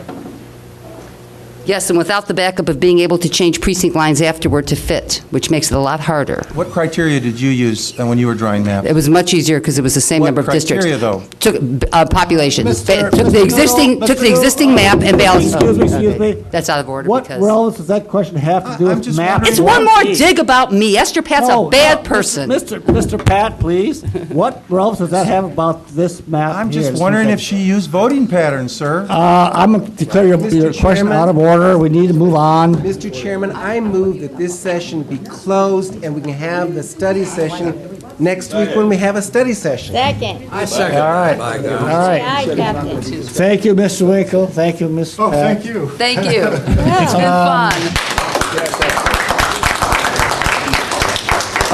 Before we go any further, I just realized that I've been speaking half-truths here. One point is that on the agenda for next Tuesday, there's an item on there. I don't have it in front of me. Issue is redistricting. It is on. Apportionment map plan. Right. So item E is apportionment plan map. So we can continue discussion there. If you two could come to that meeting. 26th? Pardon? On the 26th? On the 26th. I'll be there. Thank you. Ms. Pat, will you be there?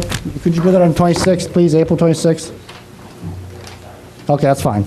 Also, I would ask that you would plan to have a plan for a meeting of the district redistricting commission on May 4th. We have one ready. Okay, very good. Just in case. All right, with that, let's go back to the rest of our agenda. Consent agenda. Are there any items which you wish to pull off the consent agenda? The move approved by Mr. Mosher is our second. Second. No, second by Mr. Quisenberry. Roll call, please. Carter.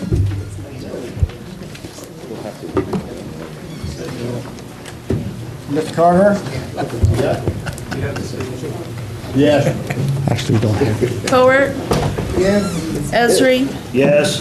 Holderfield. Yes. James. Yes. Jay. Yes. Jones. Yes. Kurtz. Yes. Langenheim. Yes. McGinty. Yes. Michaels. Yes. Mosier. Yes. Nudo. Yes. O'Connor. Yes. Petrie. Yes. Quisenberry. Yes. Richards. Yes. Rosales. Yes. Sapp. Yes. Schrader. Yes. Alex. Yeah. Ammons. Anderson. Yes. Benzel. Yes. Bergson. Betts. Weibel. Yes, motion carries. Oh, finally, next, public participation. We're not done yet. We have 3 people signed up so far. Mr. Tony Fabry, you're up first.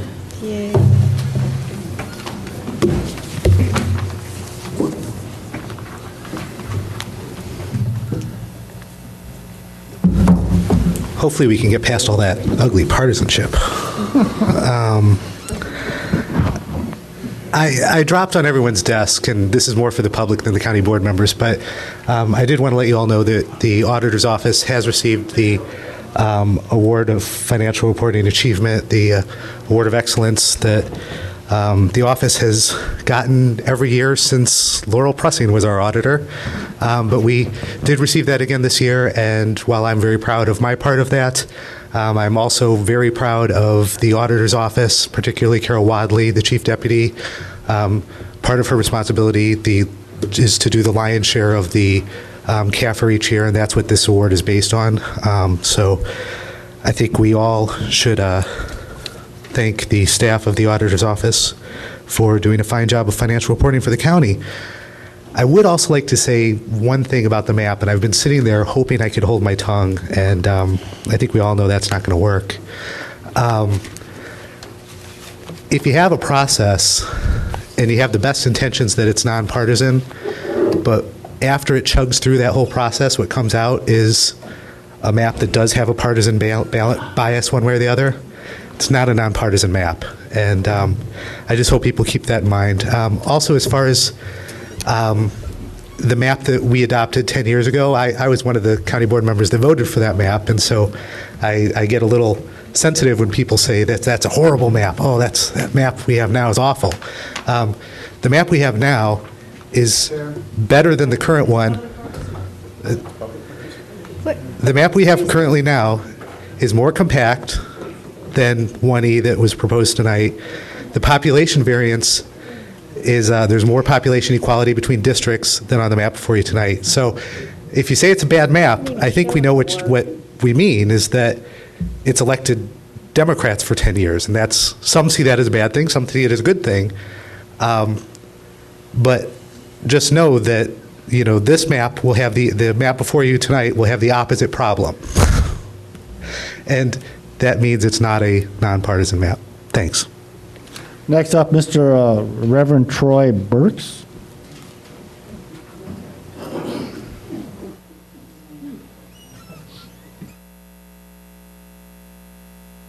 My comments will be very brief. I'm the president of the Champaign County Branch NAACP, and I just wanted to be on record that the Champaign County Branch NAACP does not support the map that's being proposed to the county board. We feel that there's packing in this map, and that so we are not supportive, and it would highly dilute minority representation. So we do not support this map, and we look forward to the study session next week. Ms. Jennifer Putman.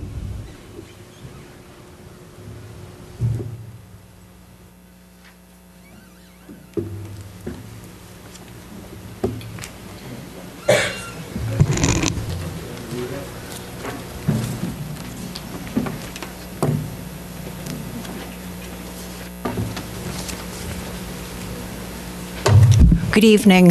I'm Jenny Putman, and I came here tonight. I just felt drawn to come. I'm grieving. I'm bereft. I was stunned Monday to learn of the loss way before his time, of a vibrant and good friend of mine, Bob Kirchner, who was my seatmate on the county board for 3 years. 3 years seems like a short chronological time. He packed a lot into those 3 years. This is where we sat. Right here. We have 3 exciting, vibrant, and they were passionate years. I was looking over a headline from a Jim Dye feature that used the word dysfunctional. That may be. People are complex. But I'm really glad, since I'm in mourning, I'm glad that I came here tonight. I didn't know that the that the mayor, who was the auditor, when I was a county board member, would be here, that the reporter, Mike Munson, who had county government as his beat while I was on the board, would be here. The department heads I love to see are here. And then there's been the taunting and the jousting and the stabbing or jabbing verbally of one political leader to another. I think Bob would be in his element. This makes me feel good. My friend Tom talked a lot about institutional memory when we decided to name this room the Shields Room. And that's why I just wanted to say something about Bob, so that there is institutional memory, because I'm looking at the faces, and a lot of you did not get to know this person. And I'm glad that there's a 5-minute limit, because I cannot be as eloquent as Mr. Kirchner deserves. During the 3 years that Bob was a county board member, he supported the living wage so that our lowest paid county employees could stay as our county employees and resist turnover. That was at the nursing home. He urged us to relinquish the payphone contract at the jail, which brought money to help operate the sheriff's office, but was a terrible burden to the families of the people in our jail. He committed tremendous energy into helping minority contractors land, construction, and other contracts that the county let. And he was a friend of the then new Public Health Department and a champion of the Child Dental Access Program. And I know he was not the only friend of the new Public Health Department. I'm looking at lots of friends of the Public Health Department in these rows. And he was not the only supporter of the Child Dental Access Program, but he was an attorney, and he could write contracts, and he could not just argue for social justice, but he knew how to do the things that could make the Public Health Department live and bring to life the Child Dental Access Program. The last time I saw Bob Kirchner happened to be at the celebration of life for a departed friend. Democrats in the room will remember Hazel Spitzy. And I ran up to Bob. I hadn't seen him for a while. And I was so excited. I had just landed a job. I'd been unemployed for 9 months. Bob, I got a job. I'm working for Smile Healthy. I'm the office assistant. Smile Healthy wouldn't have existed without the architect, Bob Kirchner. And I was just, man, it is so great. It's the best program ever. And I'm thinking of Bob and how he made the program. That I hope you'll look at the brochure. I was thinking of Bob last night. Last night was the night before one of our clinic events. And today we were at we operate a mobile clinic where we see children from 9 in the morning till noon, and then from 1 o'clock until 4. Restorative care, hygiene services. Got a call the night before from a mom in Mahomet. She wasn't going to be able to bring her sons. Oh no, that means that the hygiene chair is going to be empty. We can't have an empty hygiene chair. So when you get a call like that at 4:30, your workday doesn't end. You keep making those phone calls so that some other mother's 2 children can have their hygiene services. And I was thinking of Bob. I wouldn't want an empty hygiene chair for Bob Kirchner. So we found a family in Mahomet. They needed the services. I could go home when I made that call and got that hygiene chair filled. And I didn't do it just for Bob, but it made me happy for Bob that I could do that. It was just a pleasure to see people. And I just feel drawn to be in this place when we've lost a family member. And I realized the last time I was here was when we said goodbye to Vicki Stewart. That was in July. Wonderful Vicki. It happened to be the same week that the mayor of Homer, Dale Wolf, had passed. And I will just always feel drawn to come back here when we lose one. And I just want to say thank you and love your seatmate. Is there any other public participation? See none, we'll close that. Communications, other communications from the board. Ms. Holderfield. Sorry, I need to pull this up. Give me just a second. I'm so sorry. The CVB, Convention and Visitors Bureau, did send out a piece of information that I thought would be worth mentioning. There is the Soccer Planet. Soccer Planet will be opening up in Urbana. They are breaking ground mid-May of 2011. Completion mid-September 2011 with an opening day of October the 1st. It's a $1.2 to $1.8 million in production cost, and this will provide to Champaign County and beyond development for ages 2 to 8-year-olds, birthday parties, recreation soccer leagues, competitive soccer leagues, Little Illini Soccer Club, clinics for high school and college level players. Not exclusive, anyone can use the facility. The expansion has 36 acres available for outdoor soccer fields and for a second indoor facility. And I think this is a great product that's coming to Champaign County for all of our youth to enjoy. Thank you. Any other communications? Seeing none, let's move on to the area of responsibilities, county facilities. Mr. Betts. Oh, I'm sorry, I skipped the minutes. Thank you. Seek approval of the minutes of March 17, 2011. Move. Second. Moved by Mr. J, second by Ms. Ammons. Discussion. See none, all in favor? Aye. All opposed? Motion carries. Now, facilities. Mr. Betts. Good evening, Mr. Chairman. From the facilities, you should have on your desk the RFQ 211-005 evaluation team report of the top-ranked firms. I will share with the board that I was not able to attend the interview process. I had a family matter, but Patsy Petrie was able to attend, as were the other board members, and the committee came up with the rankings that you see on the report. I don't believe we have to take formal action on that. However, the next matter is appointing a negotiating team for the engineering services contract pursuant to RFQ 211-005, and I believe it is my right as chair to make that nomination of those folks, and I did not personally have a chance to ask Mr. Sapp if he wanted to serve on that negotiating team, and I apologize for not being able to do that. Do you wish to serve? Yes. Thank you, Mr. Sapp. My nominations are Patsy Petrie, Larry Sapp, Jeff Blue, Ellen Reinhardt, and Deb Busey, and I so move. Second by Mr. Alex. Any discussion? See none, all in favor? Aye. All opposed? Motion carries. There's no further business from facilities. Thank you, Mr. Betts. Policy personnel appointments. Ms. Ammons. Policy moves adoption of resolution number 7682, authorizing the issuance of capital improvement revenue bonds, Series 2011 Countryside School Project of Champaign, Illinois. And I so move. Second. Second by Mr. James. Discussion.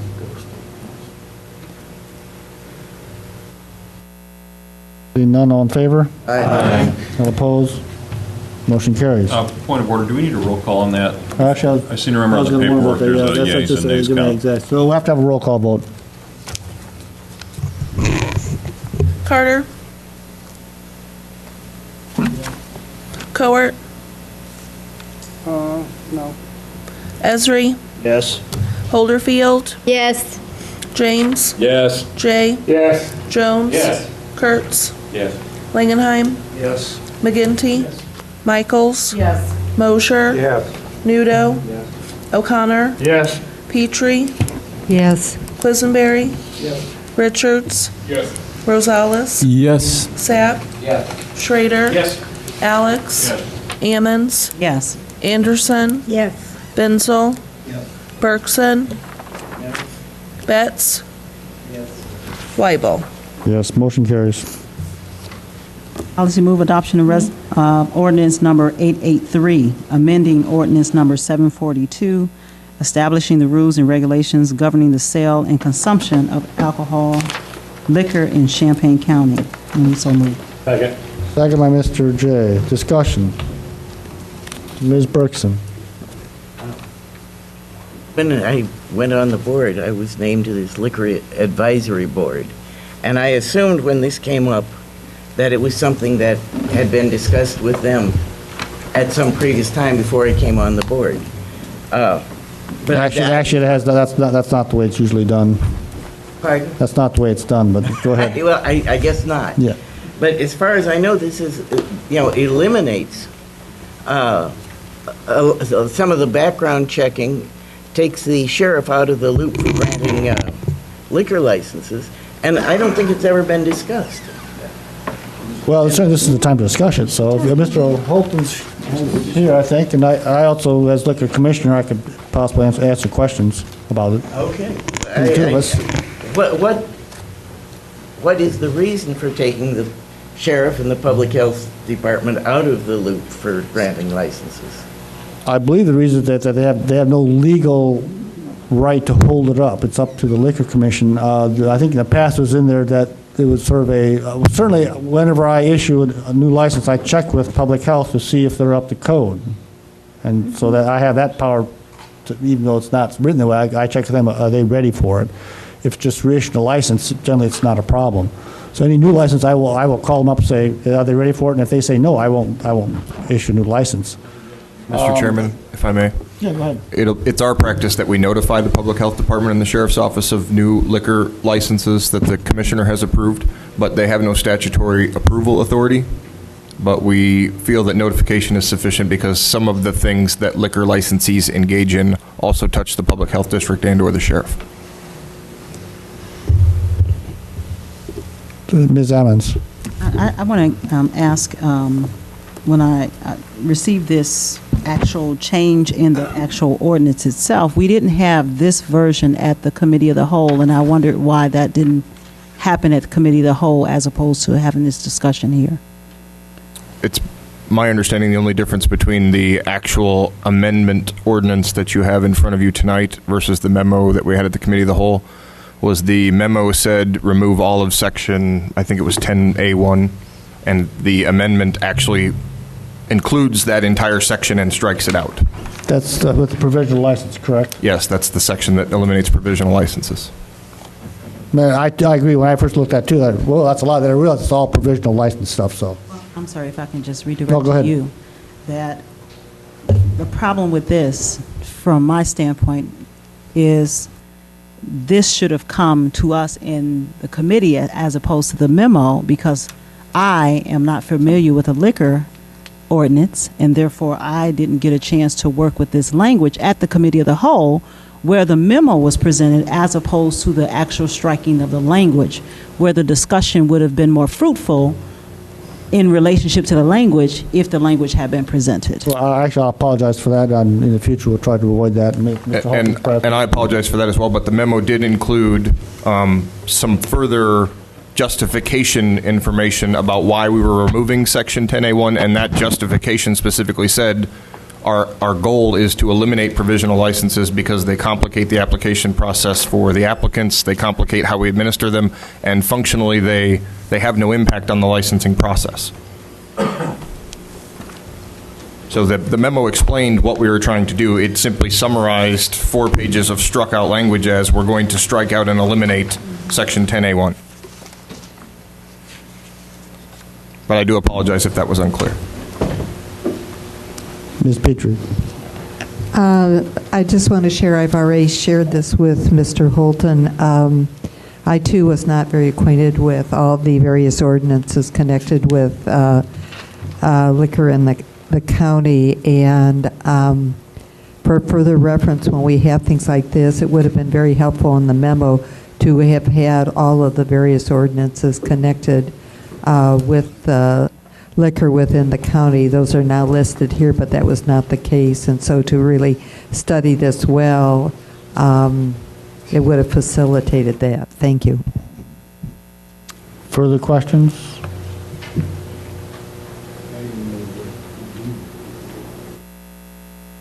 All in favor? Aye. All opposed? Aye. Motion carries. Policy moves adoption of resolution number 7683, appointing 2 county board members to the Site Assessment Update Committee. Again, I'd like a motion from the floor to suspend the rules so I could appoint these from up here. Suspension. Moved by Mr. Quisberry, second by Mr. Betts. All in favor? Aye. All opposed? Motion carries. The 2 members of the county board appointed to the Site Assessment Update Committee are Mr. Mosier and Ms. Petrie. Second by Mr. Betts. Discussion. All in favor? Aye. All opposed? Motion carries. Policy move adoption of resolution number 7684, appointing Kevin Chalmers to the Philo Fire Protection District. And so Second. Second by Mr. James. Discussion. All those in favor? Aye. All opposed? Motion carries. Thank you, Ms. Emmons. Finance. Move adoption of resolution number 7685, purchases not following purchasing policy, and I so move. Second by Mr. Quisenberry. Discussion.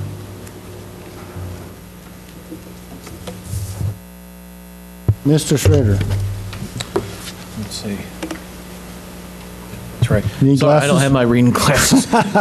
Stuff's got to get a little distance between me and my mouth before I can inject or put my mouth in gear. Mr. Fabry's still here. Could I ask him a question? Sure. Just on one item. I just have a question, Tony. It would be on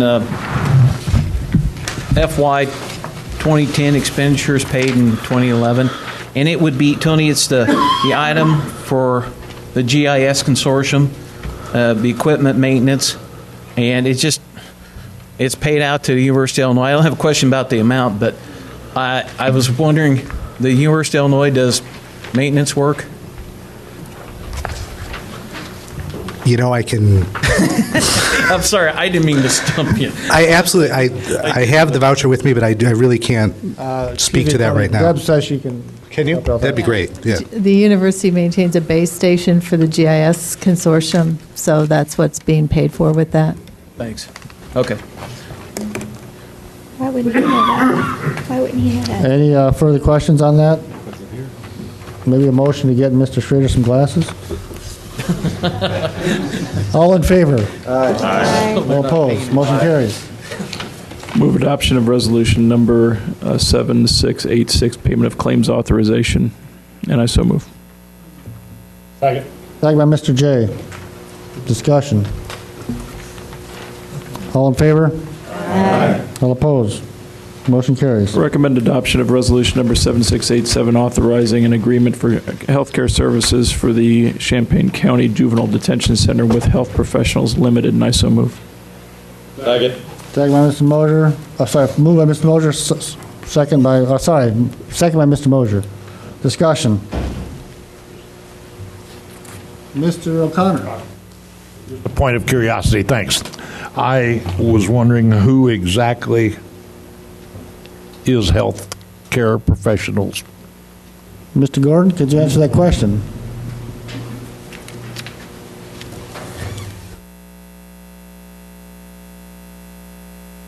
This is a group of individuals, I believe, out of Peoria, and their specialty is working in correctional facilities and providing medical care for inmates and juvenile detainees. Go ahead, Ms. Ammons. Mr. Gordon, how you doing? Good. I had asked at the committee of the whole meeting if this was sent out for bid. Yes, it was. That was part of, we were with the Sheriff's Department on that particular aspect, it was a RFP in April of last year, actually. One question, Mr. Gordon. I've Yes. not read the fine print of this. Does this cover all aspects of health, or is it like dental, eyes, or is it strictly just your standard? No, it is pretty much the standard stuff to include physicals and on-call for a doctor and so forth. Okay. We have been very fortunate to have HPL to work with us. Yes. You say you had it out to bids in April, but we have had a contract with them for some time, isn't it? That is exactly right. This has just been a continuation of the previous contract with HPL. Ms. Emmons?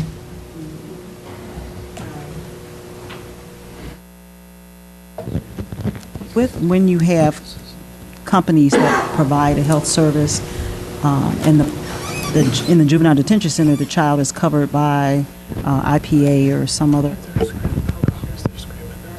bill to them, or how does that work? No, the Department of Corrections has certain standards that we have to adhere to, such as immediate physicals. So the nurse would perform the physical, and that is not billed to the Department of Public Aid or any other entity. Now, if there were some additional expenses associated with their stay in the facility, that would be a completely different matter. All good. This is a continuation. I wish we had you at the committee of the whole. I would not have done this. I know you couldn't make it, but if this is a continuation with the same healthcare company, did you have some criteria that you determined to continue? I didn't understand the why RFQ something and then do a continuation with a company you already had. They had previously provided the service, so another RFP was sent out to see if there might be another entity or a group of entities that might be able to provide essentially the same type of service, perhaps better services. Look at the costs associated with that.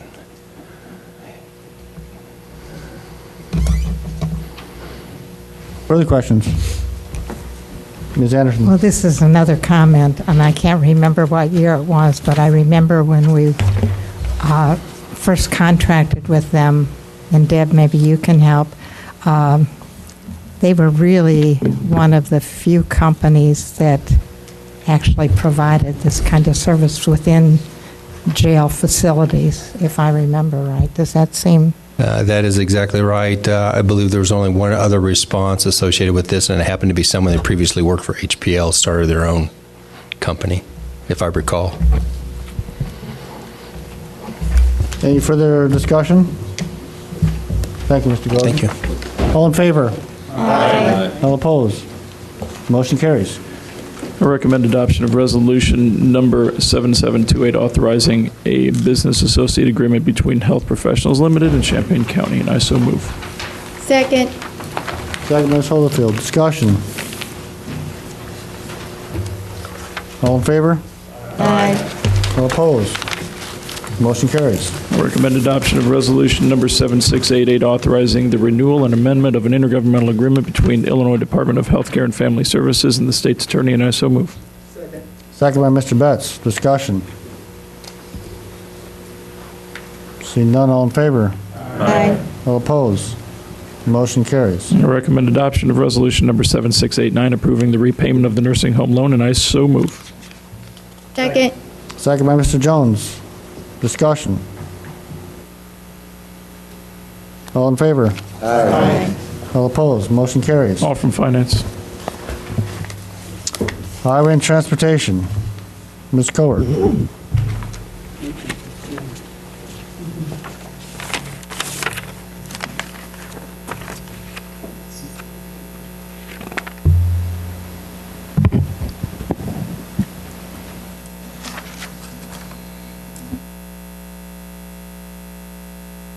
Highway and Transportation has an amended intergovernmental design, construction, and maintenance of Olympian Drive between the City of Champaign, the City of Urbana, and the County of Champaign, and I so move. Second. Second by Mr. Langenheim. Discussion.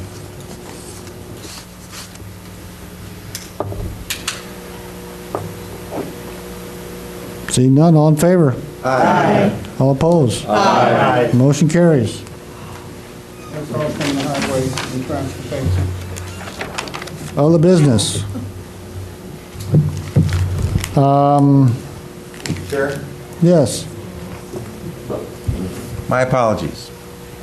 I had in front of everybody 2 short changes in the document to further clarify the city engineer and the county engineer.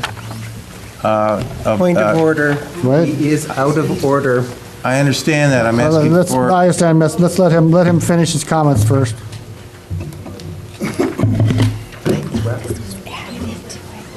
Mr. Newell, I'll let you finish your comment.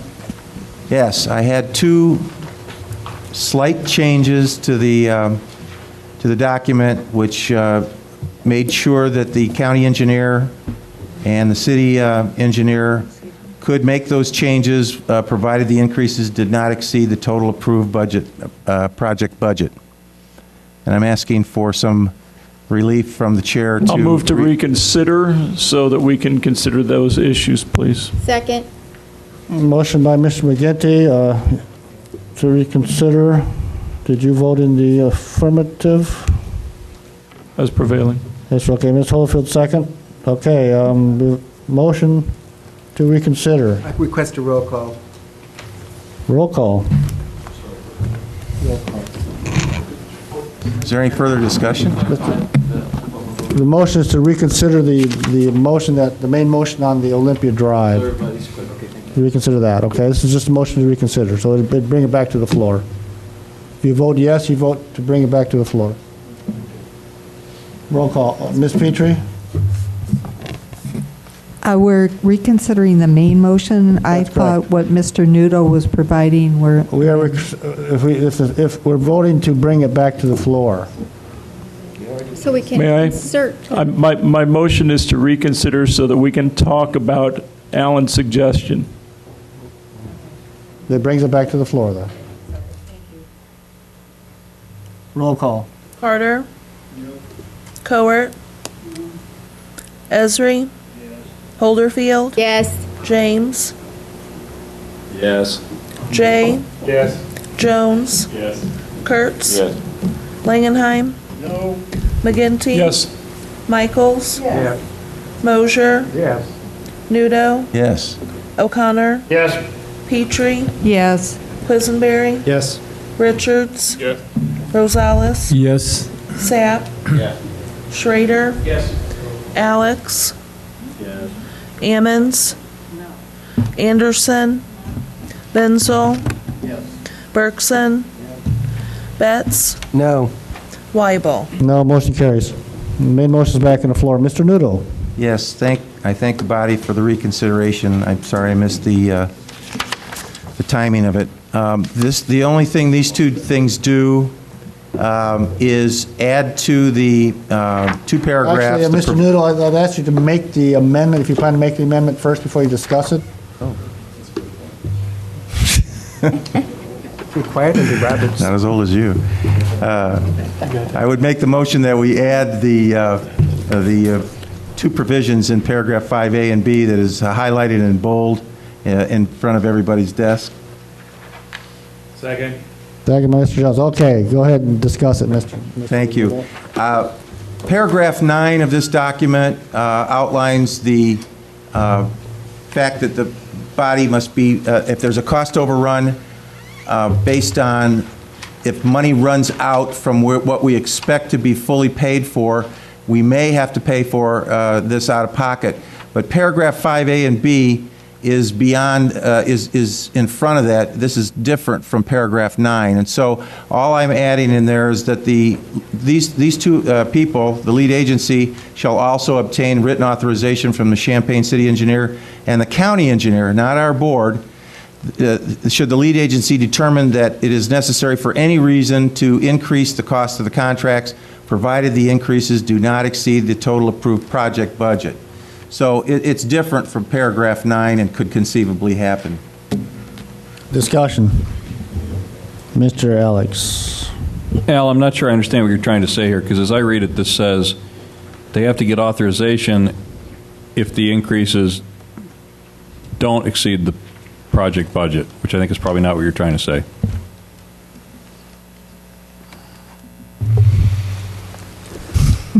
Yeah, it's written incorrectly.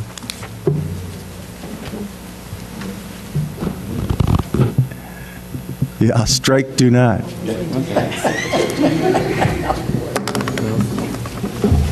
This for me. I wrote that.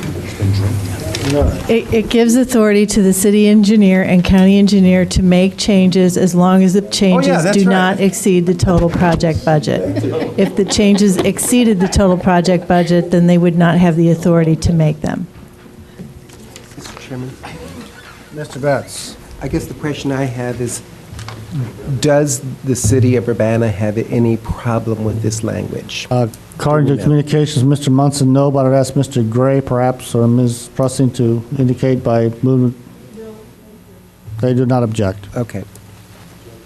Mr. Alex. I go back to my earlier point. The lead agency shall obtain authorization from the engineers should the lead agency determine that it is necessary to increase the cost of the contracts, provided the increases do not exceed the total approved project budget.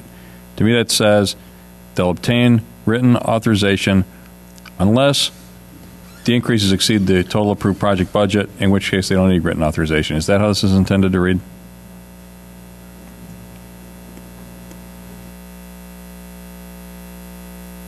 What is this intended to say?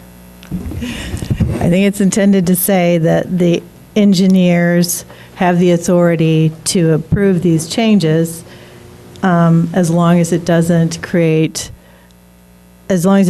exceed the total approved project budget.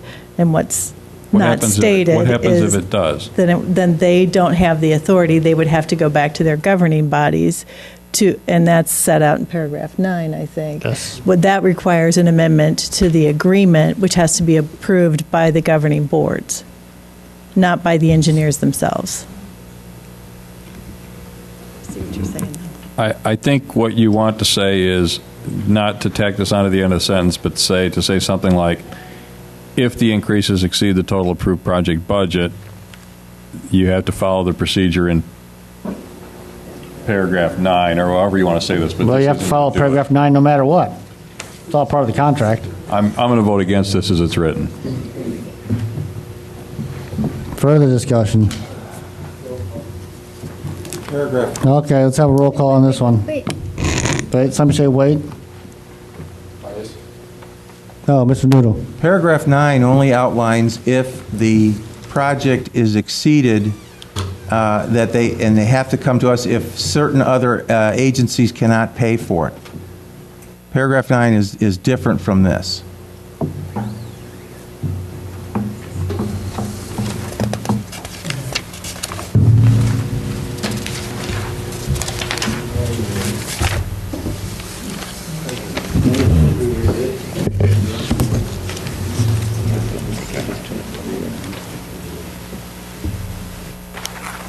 Mr. Sapp has his hand.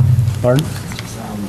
Oh, Mr. Sapp, sorry, go ahead. Mr. Nudo, is your intent of this verbiage so that if there's, and I'm just throwing out numbers, for example, you have a $1 million contract or a $1 million overall budget, there's 4 contracts for $250,000 apiece. One contract comes in low, another one you didn't anticipate has to be increased.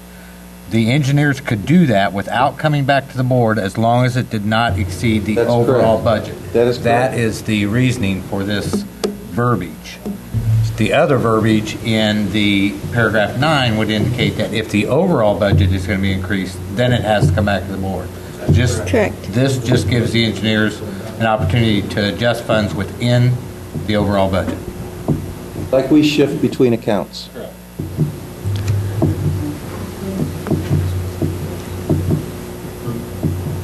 Further discussion. Okay, let's have a roll call on this. Carter? No. Cowart? No. Esri? Yes. Holderfield? Yes. James? Yes. Jay? Yes. Jones? Yes. Kurtz? Langenheim? No. McGinty? Michaels? Yes. Mosher? Yes. Nudo? Yes. O'Connor? Yes. Petrie? Yes. Quisenberry? Yes. Richards? Rosales? Yes. Sapp? Yes. Schrader? Alex? Ammons? Anderson? Benzel? Yes. Bergson? Betts? No. Weibel? No. Motion carries. Okay, back to the main motion. Discussion on the main motion. Roll call on this all. Roll call, please. That last vote was on the amendment. This is now the main motion. Carter? Mr. Carter? No. Cowart? Esri? No. Holderfield? Yes. James? No. Jay? No. Jones? Yes. Kurtz? Langenheim? Yes. McGinty? Yes. Michaels? No. Mosher? No. Nudo? Yes. O'Connor? No. Petrie? No. Quisenberry? Yes. Richards? Yes. Rosales? Yes. Sapp? Schrader? Yes. Alex? Yes. Ammons? Anderson? Benzel? No. Bergson? Betts? Yes. Weibel? Yes. Motion carries. Other business.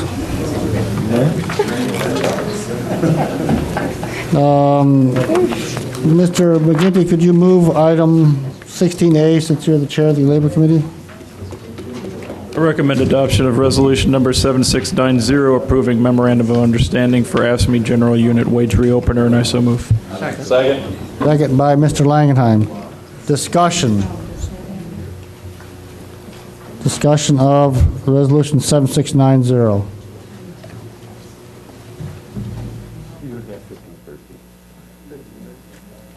Seeing none, all in favor? Yes. All opposed? Motion carries.